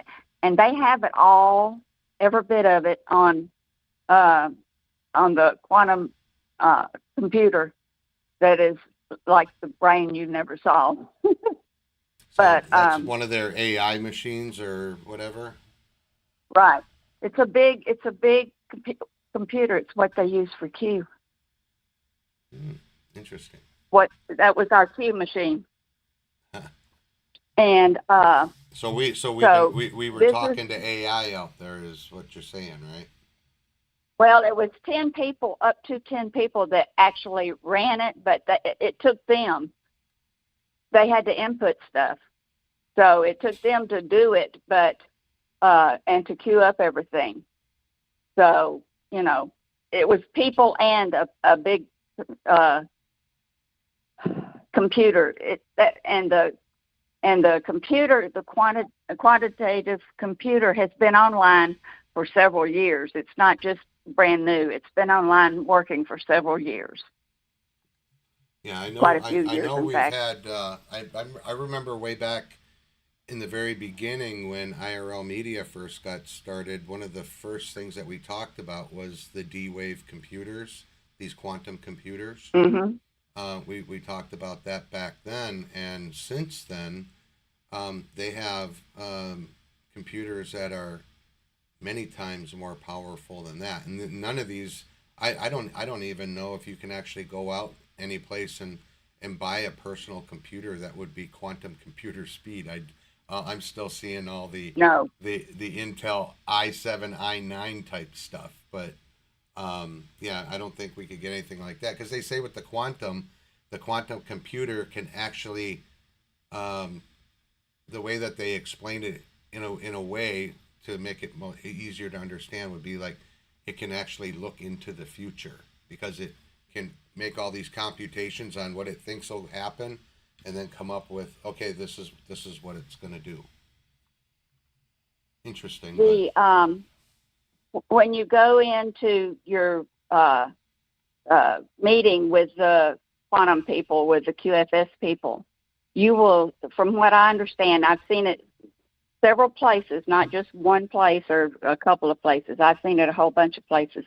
You'll get a computer and you'll get a new phone, probably a Starlink. But you'll get that. And that computer will be so that you can keep up with your money, your part, your QFS money. And it's, from what I understand, it's unhackable. People can't get in there and get your money out. So it's only you how do you and go whoever spend? has that key. How are they talking that we're going to It's spend? Is it all going to be like on a debit card of some type, or? it's on a gold card. It's on a quantum card. They'll give you a quantum card, a computer, and a phone, and all of that. All three of those will be so that you can, whatever you use, it'll be where you can use your money. But you have to use that card, is the main thing. So that's something you have to keep up with. But nobody else can use it, because even if you lost it, it wouldn't matter, because it's set up with your key to it, your XRP key to it. So nobody can get into it. There's some of us out there, me included, that I don't really know a whole lot about Bitcoin or crypto or any of this stuff. Where's a place that we can go to get like a quick tutorial on how to be able to do this stuff? Is there like a website, or is there like a YouTube channel that you can go to go learn about this? There's some on Rumble, but be careful, because don't go to Telegram. There's a lot of scammers out there. But there's a Dr. Scott, James Scott. Anyway, Dr. Scott on Rumble. If you just look for him, he's got a Rumble channel, and he helps people for nothing. I mean, he does not charge. He's helped me, and he has a special email set up so you can talk to him back and forth. He doesn't. He's on TV. You can see, it's somebody you can actually watch and listen to.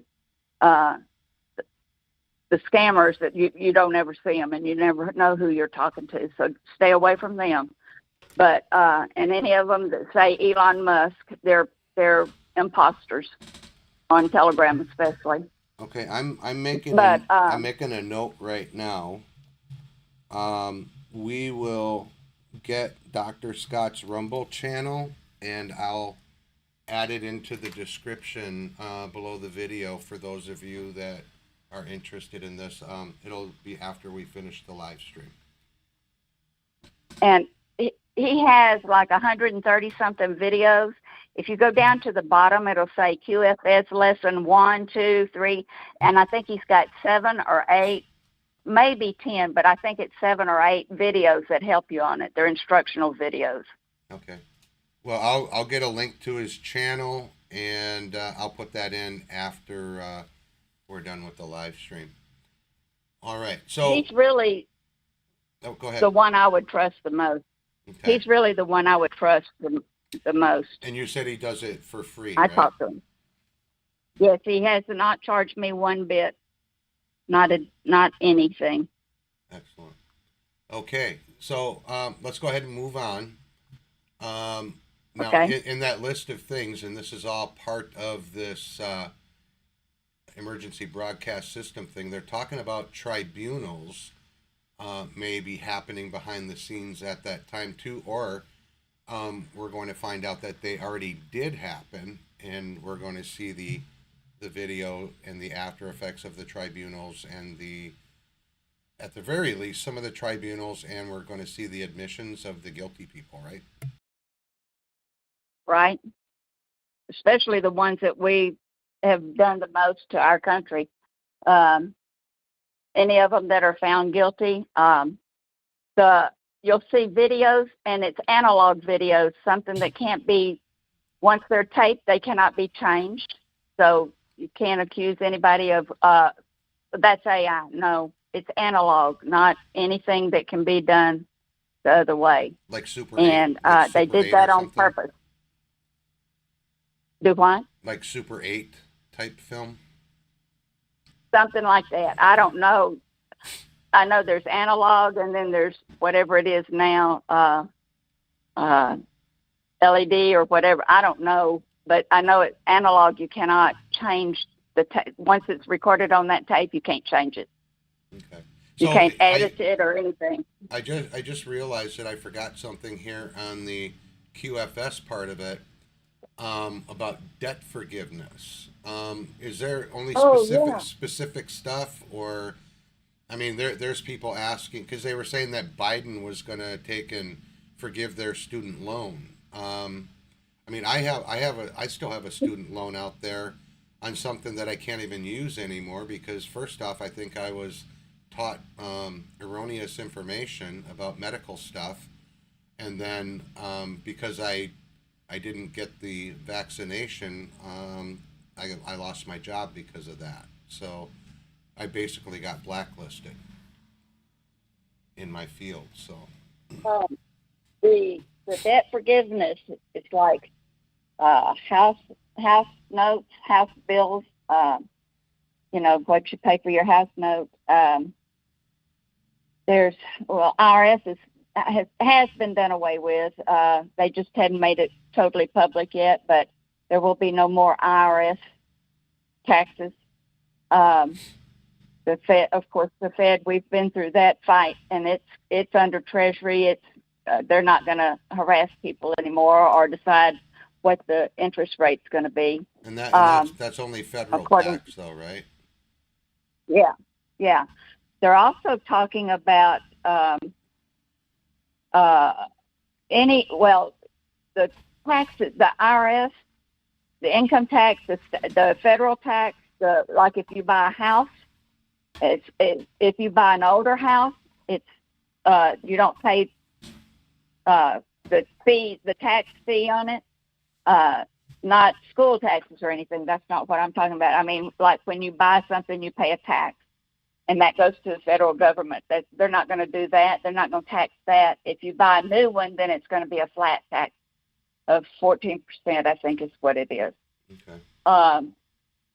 The debt forgiveness is credit cards, because you've been paying illegal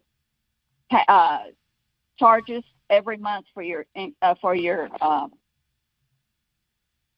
credit card tax, your credit card. What do they call it? Illegal usury fees.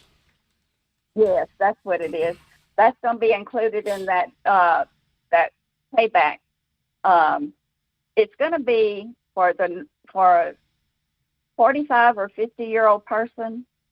If you've worked most of your life like I have, or most of us have, and paid taxes like most of us have, you're going to get a good sum of money back. I mean, a good sum.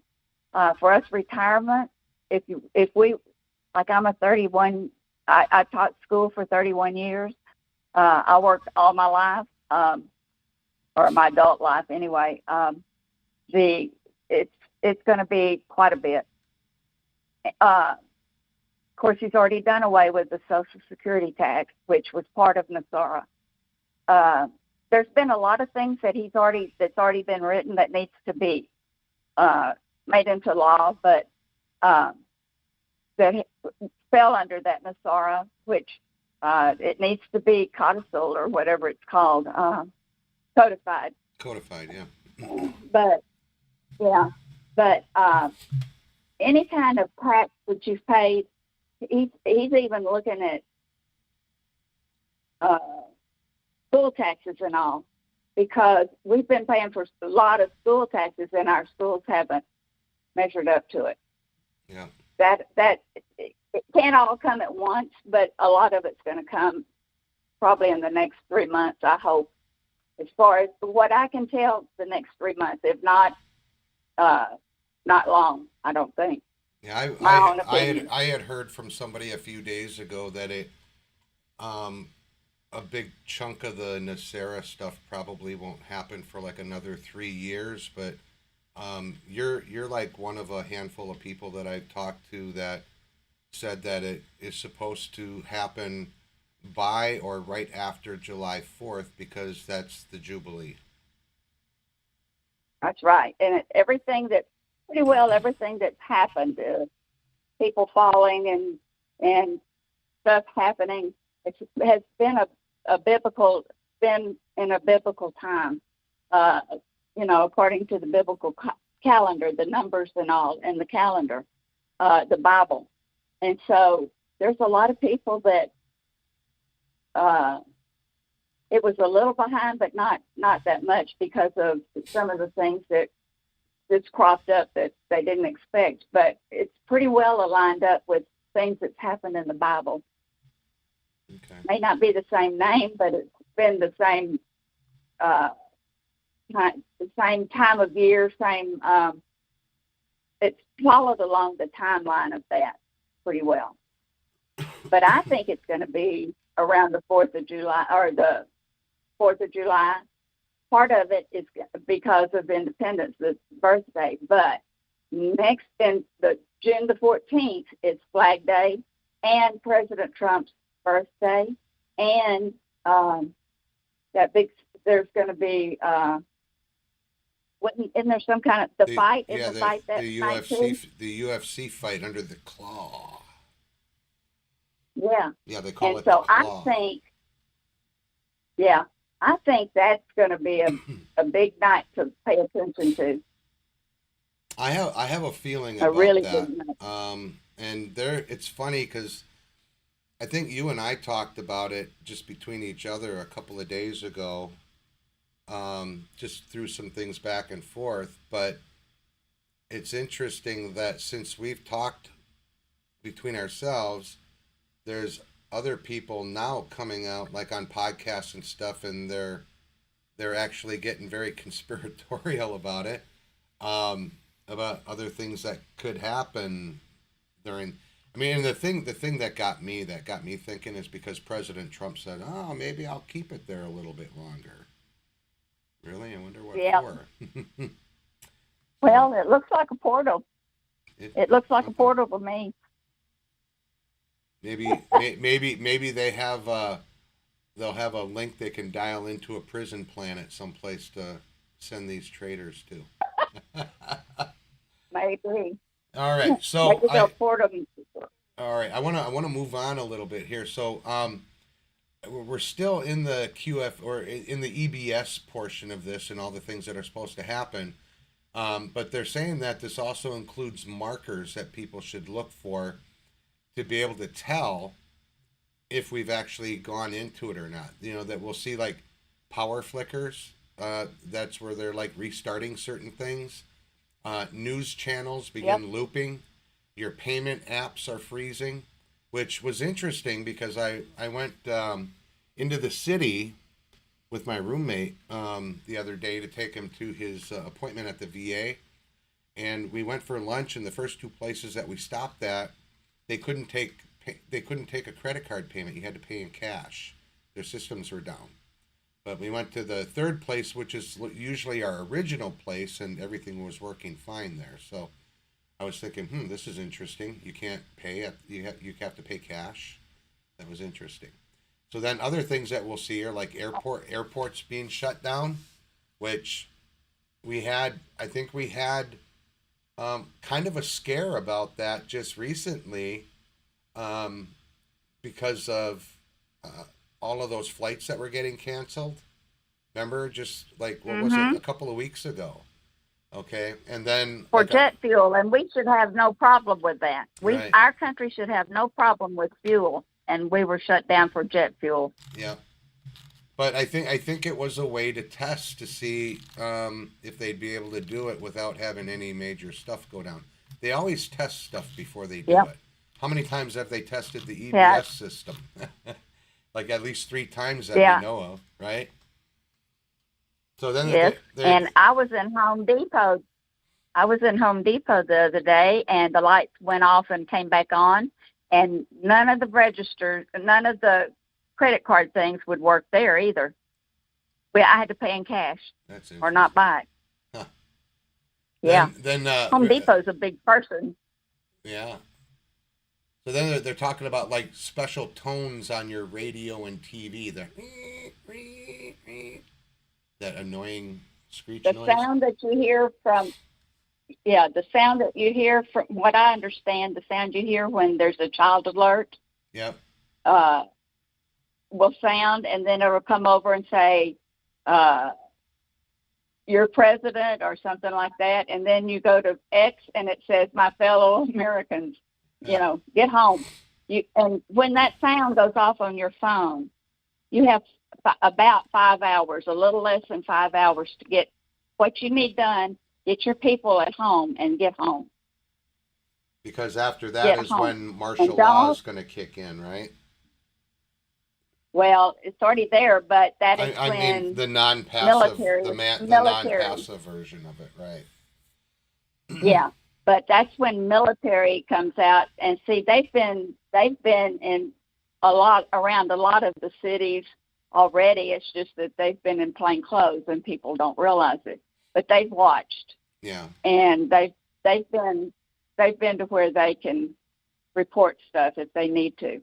And they've had equipment in storage around in different places. They've been there. We just haven't seen them.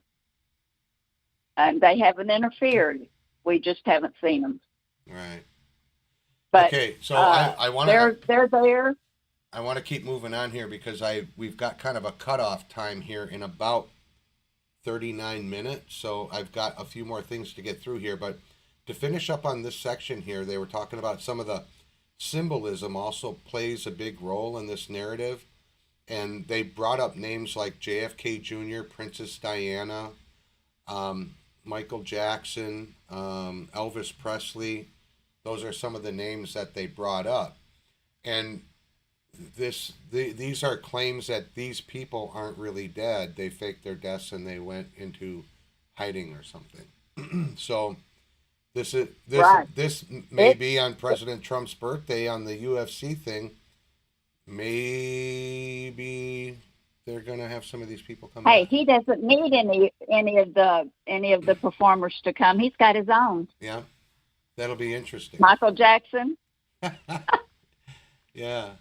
All right. So, but I want to get in here. I believe they're alive. I believe they're alive. I said that all along. So yeah, I know you believe. I don't believe they all are. I believe it's a good possibility that A few of them are, but I'm one of those people that says I'll just take a wait and see attitude. I'm not going to go out and say yeah. How Because, about Princess Diana? well, I saw a photograph of a lady on a plane with Sylvester Stallone, and she had her hand up waving just like Princess Di did. And the book that she was reading, I mean, it made me think. It made me stop and think. But Yep. I haven't gone there yet. Okay, you know me. Yeah. It takes I know it you. takes a You lot know to get me. me to step off the curb, and there's some things that have. And I Because, jump full force. You know? yeah, well, just like I I just mentioned died. earlier in the show, I mentioned the whole thing with cryptids. I've seen what people call Bigfoot, Sasquatch, Sabe. I've seen it 3 times in my life, 2 close up, and one, the furthest away, was like probably 50 to 60 yards maybe.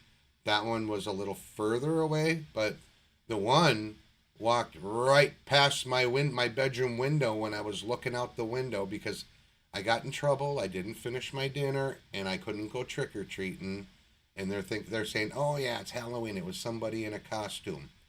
Somebody in a costume that when they walked past my window, where the height of the lower part of my window was over 8 feet off the ground, and it walked past, and its head was 6 inches above my bottom window pane. Yeah, I saw No. it. I saw it just a couple feet away, and then the other one that I saw was close to, and in broad daylight. And when I first caught it out of the corner of my eye, I thought somebody was riding a horse by, and they went into the woods off the road. And then as I looked again, there was no back end to it. It was just the front end, and it was huge. When I went and measured the next day with my son, because I bent a little popple sapling over, and I broke it off until it was right about the height of where the head was. And I came back the next day with my son with a tape measure, and it was 11 feet 6 inches from the ground. Mm. And There's not a whole lot that I doubt anymore. even a horse isn't that high. I don't even think No. those Budweiser horses are that high. But anyway, No. I digress. There's not a lot I disbelieve in life anymore. Not at all. I don't So, I don't discount anything anymore. All right, so we're gonna jump into part 9, and we're only on page 14 of 22. So we got about, I don't know, 8 pages to go here yet, 7. So on this part 9 or section 9, we're talking about Gitmo tribunals, military law claims. And I think we can get through this one fairly quick because we've covered some of that already with the NESARA stuff, where we talked about who, what, where, when. But some of the things that we have to look at here, and you can actually go on to Google Earth and go look at Gitmo from the air, and you can see that it's undergone some changes since the very first ones that, if people took screenshots back then. But Gitmo has undergone some major expansions. Plus, they've added these new courtrooms and medical wings because a good bunch of the people that are going to be there are elderly. We're talking like the George Soros elderly type. Okay, but they're not going to be there for a long time. But they still have to keep them comfortable during their cage time. So they're saying that, with the military tribunals are already active. And we've had, for example, Catherine Herridge, who's been back and forth between there already. And she's actually one of the journalists. I think she's actually come right out and said it, that she's going to be one of the journalists that is going to be reporting on the tribunals. But I think all of their stuff that they're reporting on is also going to be pre-recorded. So she's been going there for the tribunals, and then she's been doing her narrative, or she's been, doing her report, and it's been locked down, and that's part of what we're going to see. I think this is she's probably had to sign a non-disclosure or something to that effect, that certain things she can't say. But moving I'm forward, sure. Yeah. and then moving forward, civilians may be tried under military law, and the reason for that is because we can't trust our civilian courts, because as we've seen over the past few years, these judges are corrupt. So they will have to, and because most of these civilians that are going to be tried under military law, those are the ones that'll be tried for treason. And that will be our crimes against humanity. Yeah, it'll be our politicians and the pedos and that kind of ilk. Okay, so sealed indictments may already number in the hundreds of thousands. Well, we already know that because I've had access to Pacer, and even in the early days, we had people that had access to Pacer, and we were seeing it started, 3,000, 4,000, 5,000, and then people couldn't believe it when we were like 250,000 sealed indictments. And you have now there's 600 and something thousand. Yeah, and you have to understand that one person could be named in several indictments, or several people could be named in one indictment. So there are people out there talking about that there could be millions of people worldwide that are going to go through some type of military tribunal, either through their own country, when these countries get taken back into proper control, but they will have their own they'll have their own tribunals, and they'll have their own people having to face justice in their own country. We're just worried about the United States, but we also have other countries that interfered, or individuals from other countries like Ukraine, like Serbia, like Venezuela, like China, and we will probably have some of those people turned over to us from those countries, and I think that's probably what President Trump and President Xi talk about when they meet. Okay, did you already take care of Mr. Key? Oh yeah, we took care of him. Okay, well, we'll mark him off of our list or whatever. So anyway, so now we're not gonna go any deeper into the tribunal narrative. We're gonna keep it right there where it is on the surface.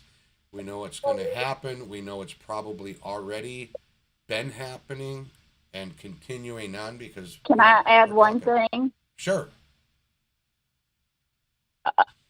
From three people that I follow a lot, I've seen as to where there may be as many as 8 million arrested across worldwide. The worldwide, yeah. That's quite a number. 8 million. Yep. Yeah. And not all of them are politicians. That's all I wanted to add. A lot of those people are going to be arrested for crimes against humanity or whatever. So child trafficking and that kind of thing. The child trafficking. Okay, and then so moving on, we're going to talk about like some versions also claim about Starlink is allegedly part of the quantum battlefield grid. That very well could be. Yes.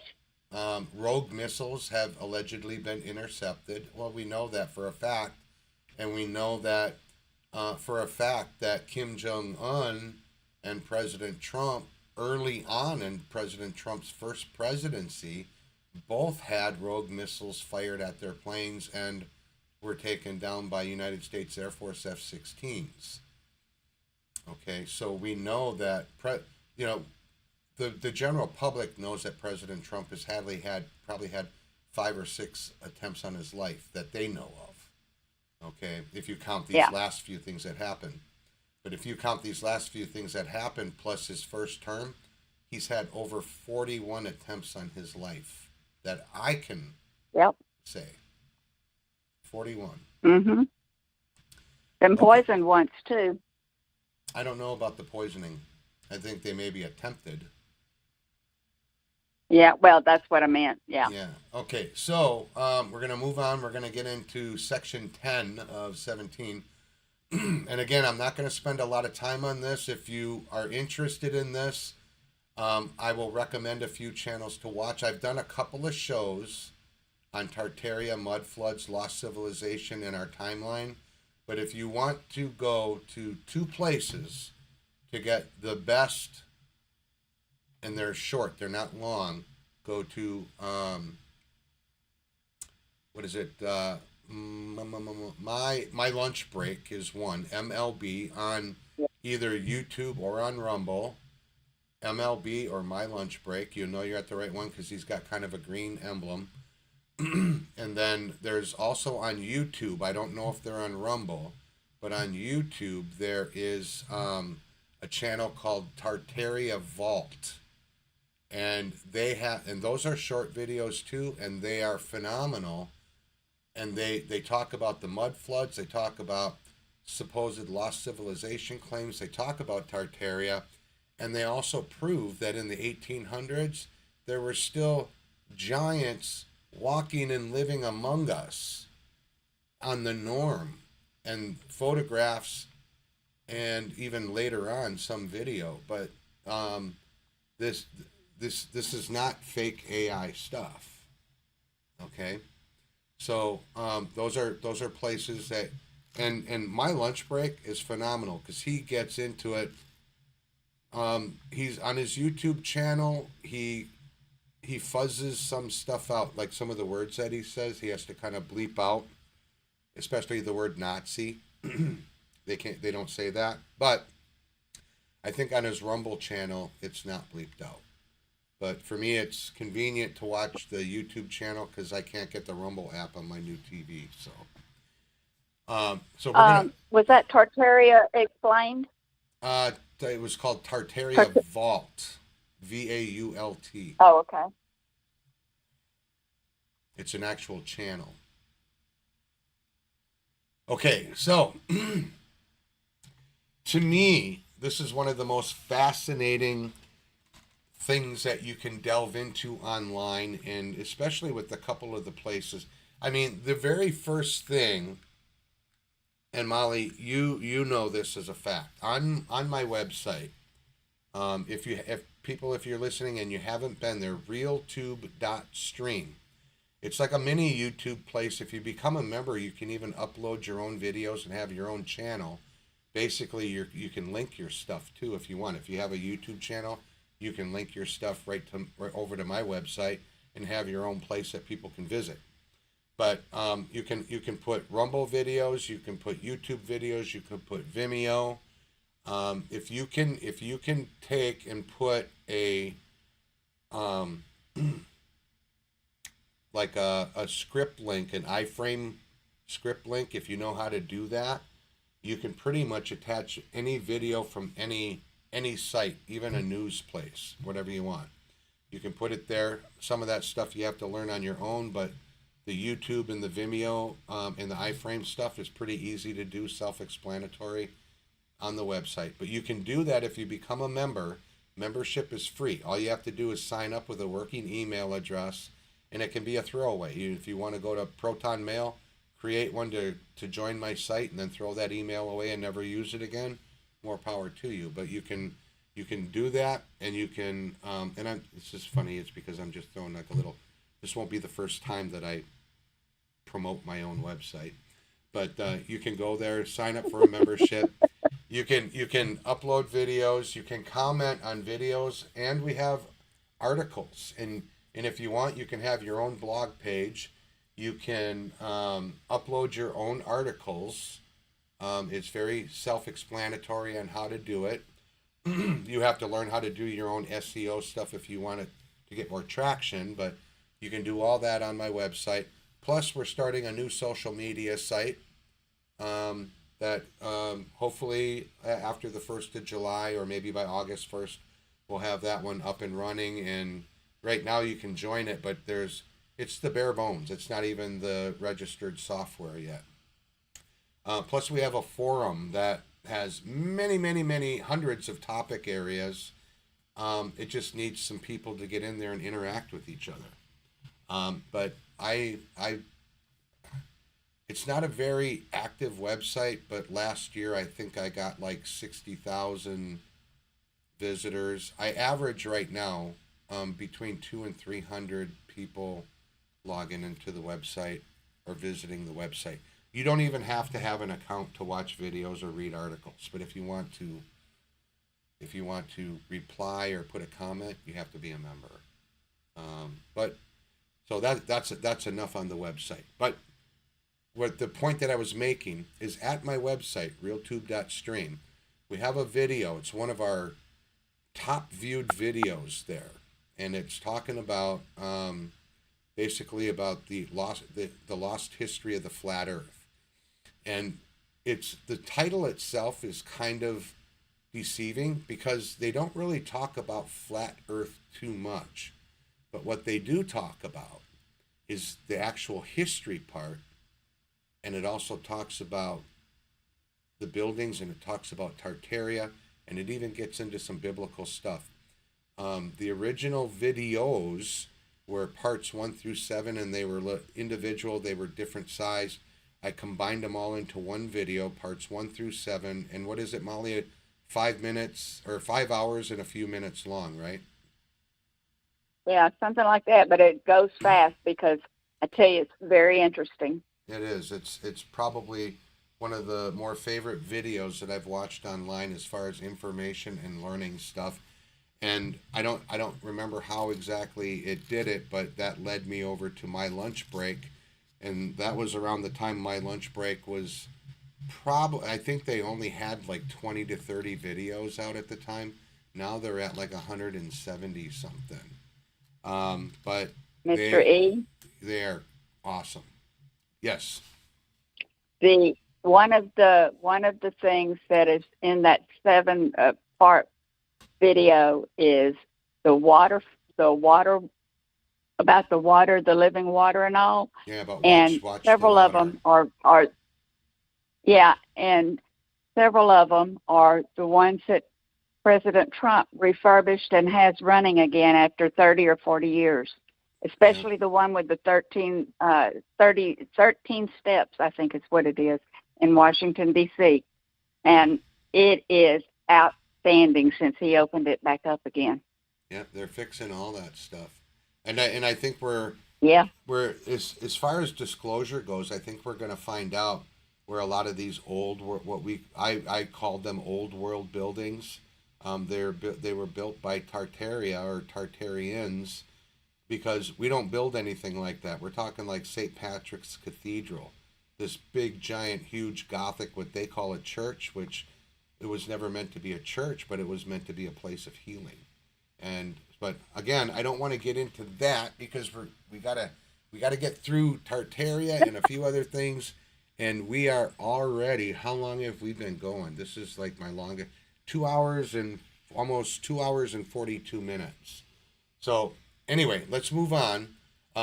We're talking, this here is like a fan favorite topic and one of the most fascinating things that I look into when I'm going online to do research.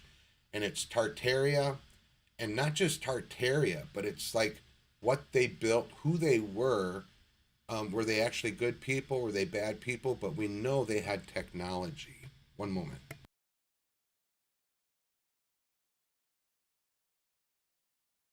We know they had technology, and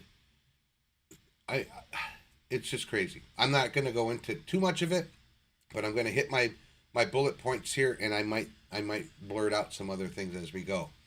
So according to this storyline, some researchers believe, including myself, that a massive global civilization existed until around 200 years ago. I'm thinking it was it was prior to 1776, but not much before 1776. Okay?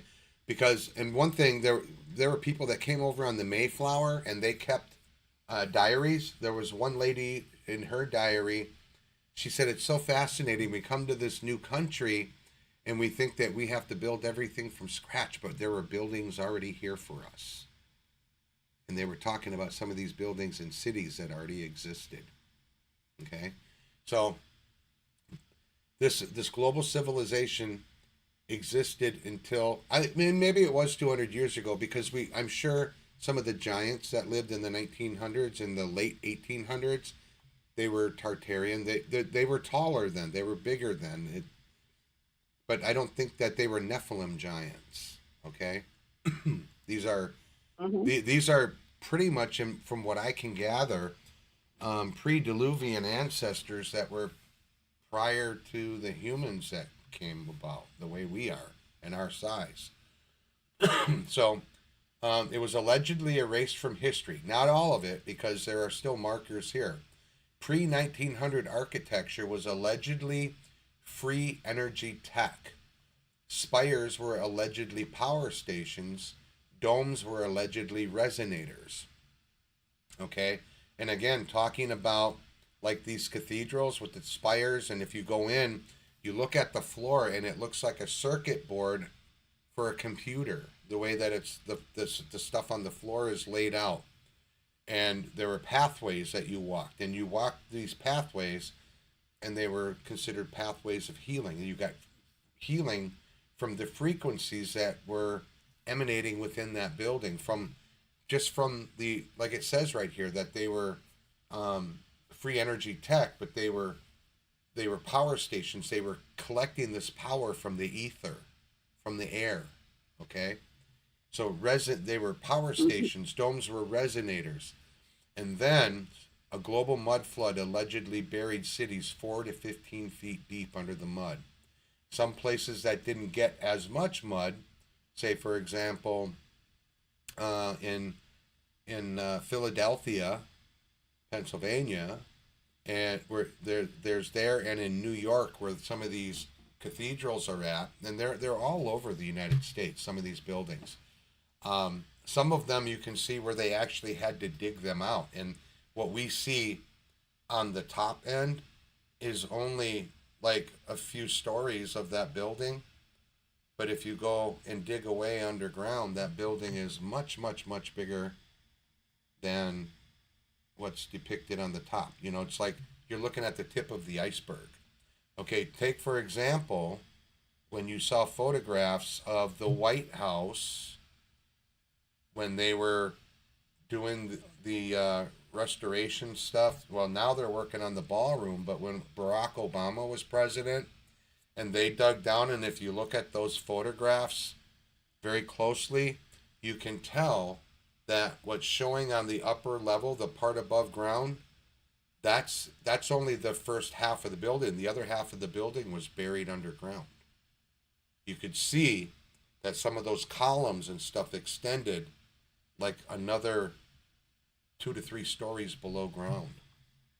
It was interesting. So you can actually go back and look at some of those photographs. Okay, so there are alternative history claims, but not mainstream or academic conclusions. So that's where like the arc energy or mud. Okay, so those are. I think that the mud flood could have been one of two things. It could have been the actual deluge of the Bible. Okay, and that would change our timeline anywhere from 700 to 1,000 years. Because if you look at some of these cornerstones that they put on some of these buildings afterwards, they put that like number 1 in front of the 900 or in front of the 800 and whatever number. That number 1 is a different format than the other letters. It looks like a typewriter numeral 1. You know, it's got that base and then it's got the little curve off the top. I could probably draw like what I'm talking about easier and show you guys on video. See, I'm talking about like this. Okay, so that's what the number 1 looks like. But in reality, what their number 1 would have looked like would have been very, very much less. It would have been more like this. Okay, it's got a base. and it's got that little thing on the top, but it's not so pronounced. So you could see that was added because also 1,000 years of wear and tear on the stone. So what was already showing there in the 900, it was darker and not as clear and bright. But once they chiseled out that number 1, there was definitely a lightness and darkness difference between the old and the new. My point is that we're looking at anywhere from 1,000 to 700 years. I'm kind of guessing at the 1,000 year, where they changed the history, okay, and moved us forward or advanced us forward 1,000 years. So right now would really only be 1,026, not 2,026. Does that make sense, Molly? Yes. Okay. They edited it. Yeah. All right. So, part 11, we're gonna kind of bounce around here. So, we're talking about now. We're going from mud floods and again, these are breadcrumbs, and I want the viewers to actually go out and look at some of this stuff. Decide for yourself. This here is like the history of the world part 3. I'll put into a 3-hour live stream for you, okay? So I'm not going on deep dives on everything, but I'm bringing stuff up so that I can help plant a seed, and then maybe you'll go out and look at and maybe learn something and teach yourself something and say like, you know what? They said that. They mentioned that. So this is really true. So we're gonna kind of move on now. On part 11, which deals with emergency governance, currency reset, and global protests. Okay, so there's some people out there, and the word is they allege that the U.S. has been under emergency governance since 2021. I would think that we were actually under emergency governance since 2020. Okay, the end of 2020, which isn't that.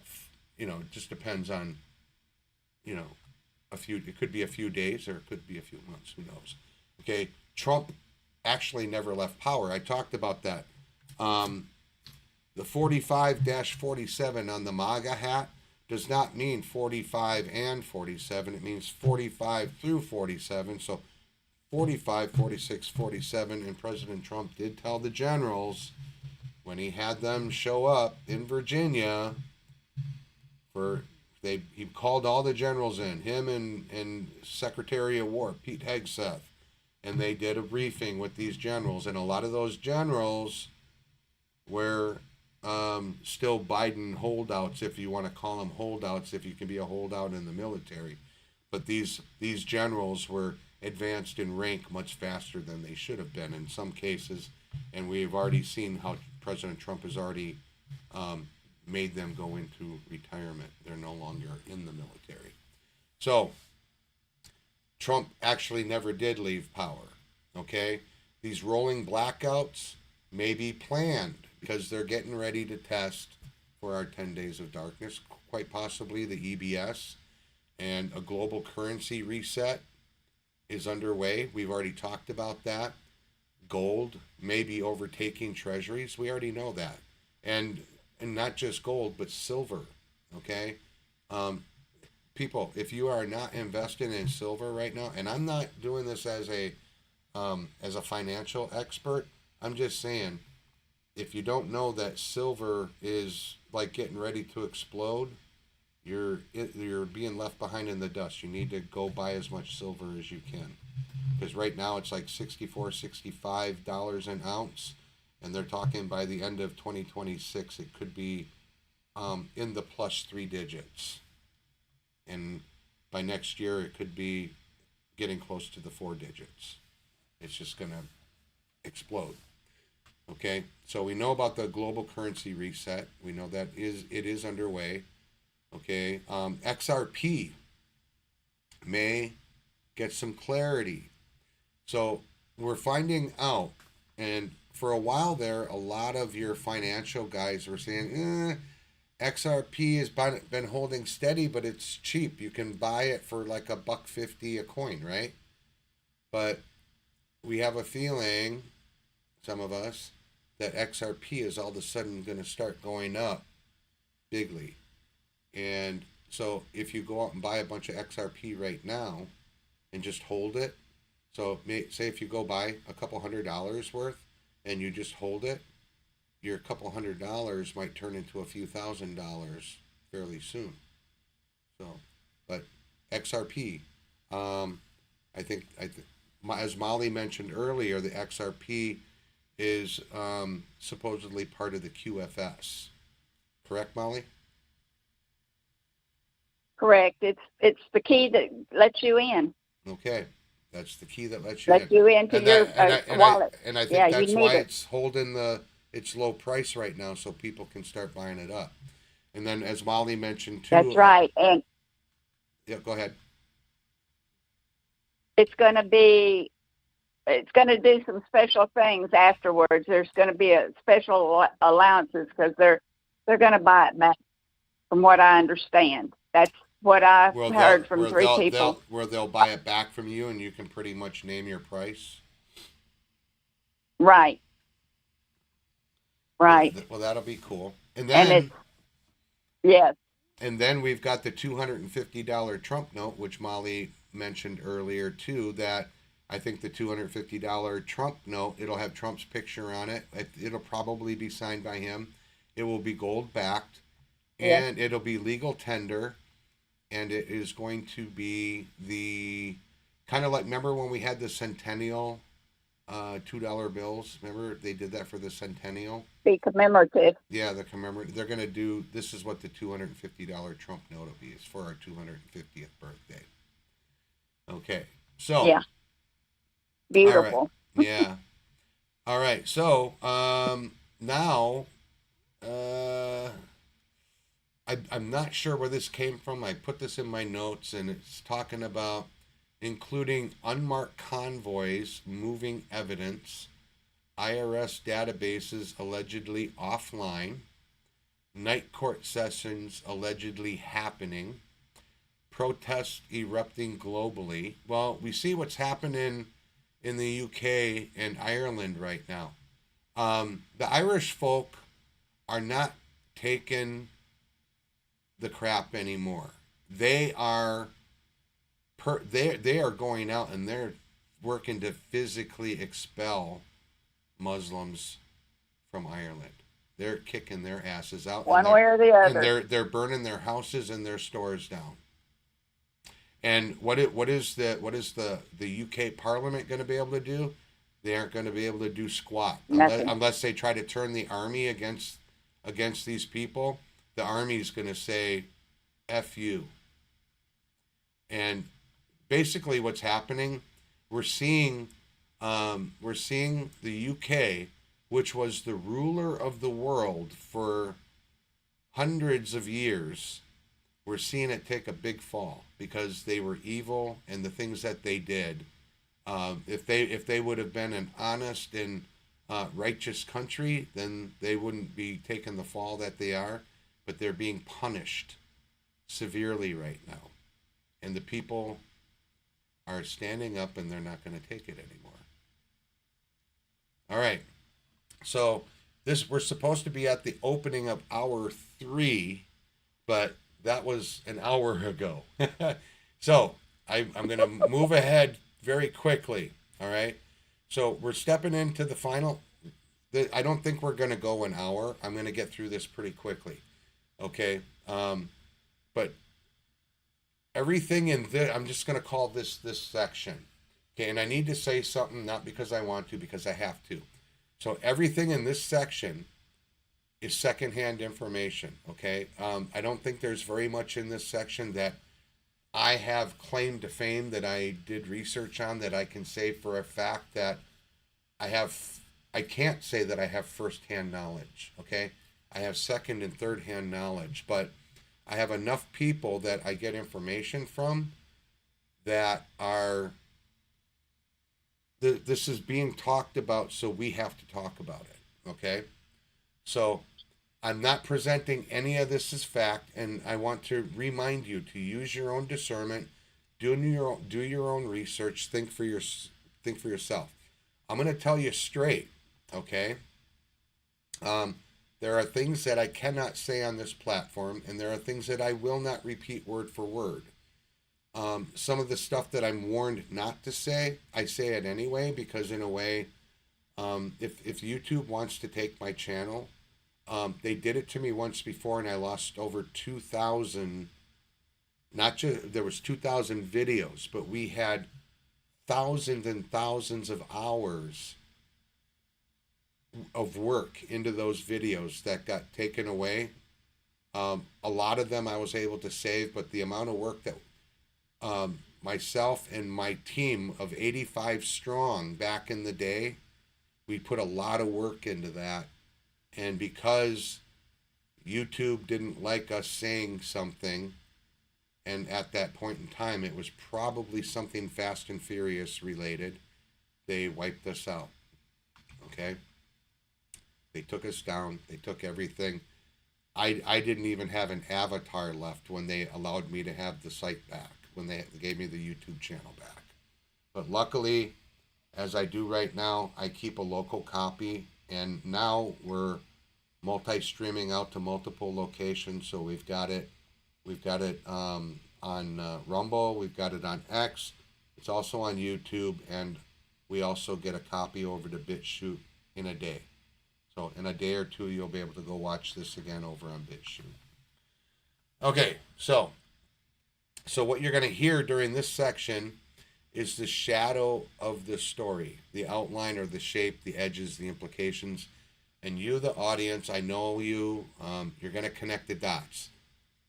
You listen to my channel because I put some stuff out there that you actually can pick up what I'm throwing down there, okay? Because you're smart, you're awake, and you're not here for bedtime stories, okay? So I want to tell you something that I can say, all right? There is a pattern, and a pattern in the headlines, the resignations, the sudden illnesses, the sealed documents, the classified hearings, the financial anomalies, the global coordination, the media narratives, and the timing of events, okay? If you're seeing this stuff and you recognize the pattern, okay? I'm not telling you what the pattern means. I'm just telling you that it's there, and you have to be watching. So these things right here, and the one thing that I didn't put in there, anytime President Trump makes a public appearance, you need to, I don't care if you love him or hate him, you need to go listen to him, and you need to listen to the exact words that are coming out of his mouth, okay? Because the man speaks to us using comms, and you have to understand what he's saying to understand what's going to happen, okay? So... And his hand. Yep. So, and there's people who claim to have firsthand knowledge, and they say that the pattern isn't random. But out of all of these people that I get my information from, I don't think there's a single person that's getting it right from the horse's mouth. President Trump isn't telling them, hey, go out and tell all your viewers that this is what we're going to do next. That's not what's happening. You have to, number one, you have to understand the drops. If you're playing catch up, that's cool. You're going to be behind for a little while until you get caught up, unless you're a speed reader. There's like 5,000 and some odd drops that you got to get through. And just so you know, not every single one of those drops was meant for us. Okay? So you have to kind of weed through it. You have to understand at some point when they were talking about markers and what the markers are. And you will also have to understand about the comms, okay? And President Trump, since day one, has been speaking and giving us comms every time he's out in public and talking, okay? So, like I said, there is nobody out there that's actually coming out that has firsthand knowledge of a lot of this stuff. Now, I did mention people like General Michael Flynn, Patrick Byrne, and maybe some of those people that were involved in some things to like say checking and testing on the election fraud. They were involved in those things, and they were able to pass information on. So that's about as, first level as you can get. But what's being done with that information, we don't have a clue. I can tell you this, based off of where we are in the timeline between now and June 30th, and I'm speaking of Tulsi Gabbard right now. Her last day is June 30th, okay? And we are today getting ready to finish up July 12th. So we have that 17, 18-day window. I don't think she's going to wait until the very last day or the second to the last day.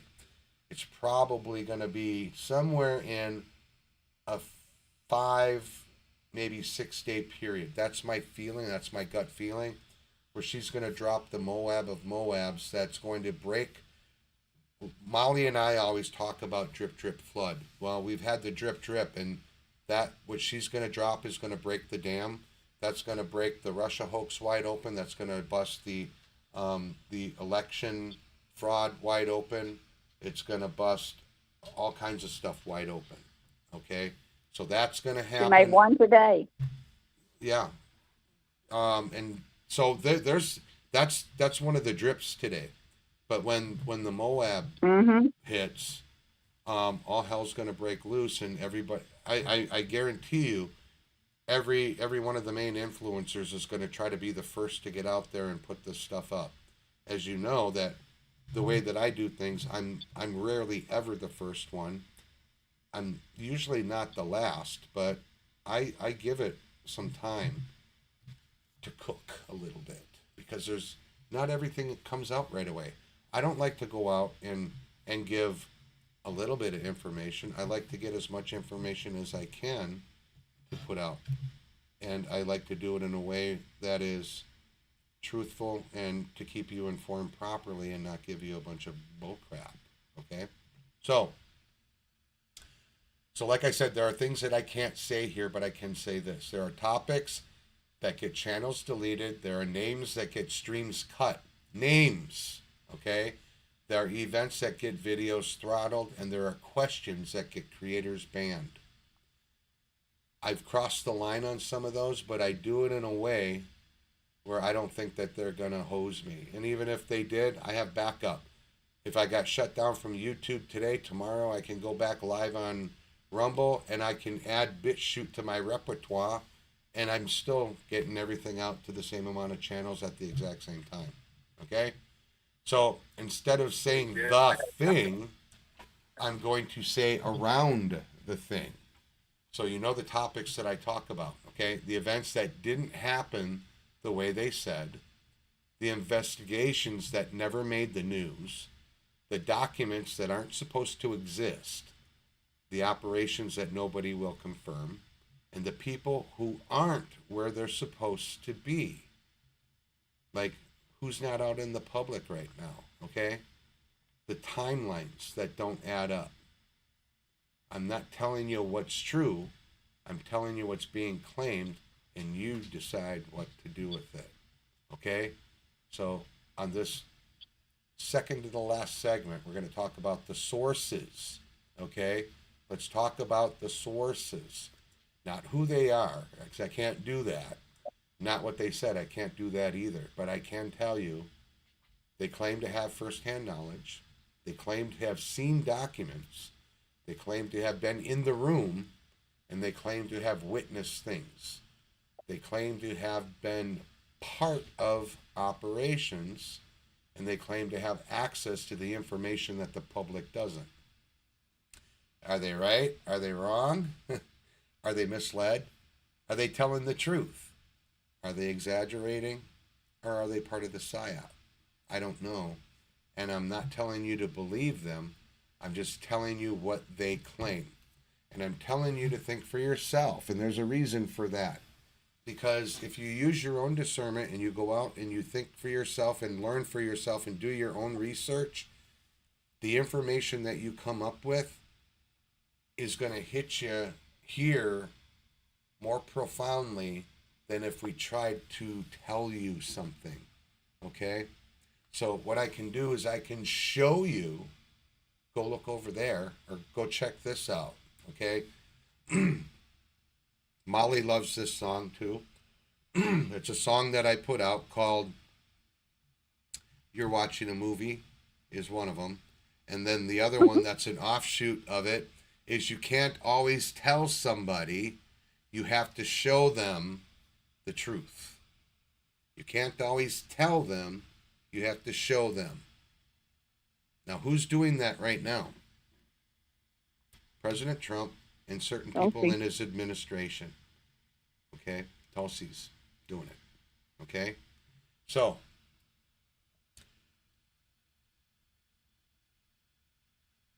moving on here. So, the questions that matter. Okay? So, here's what I can ask. Oh, I had some feedback there. So, here's what I can ask. Why are so many things classified? Why are so many documents sealed? And why are so many hearings closed? Why are so many resignations happening quietly? Why are so many narratives shifting? Why are so many stories being memory holed? Why are so many coincidences stacking up? Something that we've said from day one, that there's no such thing as a coincidence. And I call them coinkydinks. There's no such thing as a coincidence. Okay? So, again, I'm saying that these are questions that I can ask and I will ask. They're not claims. And questions are allowed. Who started asking the questions? Q. How did he do it? Socratically. When you ask somebody a question, what does that make them do? It makes them think, right? It makes them want to go out and think for themselves. It makes them want to go out and look for themselves. It wants to make them verify information for themselves. But because you can't always find certain information because it's just not there yet, you can find things that will lead you in the right direction. And you may even find some other things that you didn't know and things that are going to blow your mind. Is that right, Molly? We're talking about going down some very, very deep rabbit holes. And it's fun sometimes, but sometimes it's not. Okay, just as a reminder, the lines are open. I don't see anybody else in here. Nope, nobody else in here wanting to call in. Come on, chickens, buck, buck, buck, buck. Who's going to call in? Molly's the brave one. All right, so let's see. We're going into our final. Okay? So here's the truth. There are things, like I said, that I cannot say. There are things that you cannot say. There are things that they don't want any of us saying. But the fact that we're even having this conversation, the fact that you're here, the fact that you're awake, the fact that you're thinking, the fact that you're even questioning, that's the real threat to the system. Not the claims, not the narratives, not the theories, you. Okay? A thinking, questioning, awake American. That's the danger. Okay? So, I'm going to make a promise. This is the promise. I'm not flipping, I'm not backing down, and I'm not selling out. I'm 100% MAGA. I'm 100% backing my president all the way to the very end. If I find out that not backing him, or like backing him is the wrong thing, and I find the wrong stuff, then I won't back him. But I'm always MAGA. I'm always wanting to make America great again. I'm always America first, okay? And right now, he hasn't steered us wrong. I back our president 100%. And if you suffer from TDS, I'm sorry for you. I feel bad for you. You just don't have the capacity to open your mind to get the truth, okay? And that I will say, and that's not anything bad against you. It's just one of those ticks that you need to get over, okay? So, and I'm not going to change my tone, and I'm never going to change who I am. One of the people that's been around me for a very long time that knows who I am is Molly, and she will attest to the fact that I am who I am, and I will always be the same. I don't change on a whim, and I've been the same since day one. Okay, so as long as this microphone is on here, as long as the camera's rolling, as long as this platform lets me speak, I will always ask the questions, challenge the narratives, and analyze the claims. I'll expose the patterns, I'll protect the truth, and I will respect your intelligence, okay? Because you are the movement, you are the power, you are the future, and I'm right here with you. I'm standing next to you, and I'm walking with you every step of the way, okay? So that will end our show for the night. I'm going to give you a little tiny music video to end the day with, and this is why we are here. And this song here was also inspired by Molly, so I'm glad to have her here with me. So we're going to the outro, and I will see you all again on the next show. Take care. God bless. Be safe out there.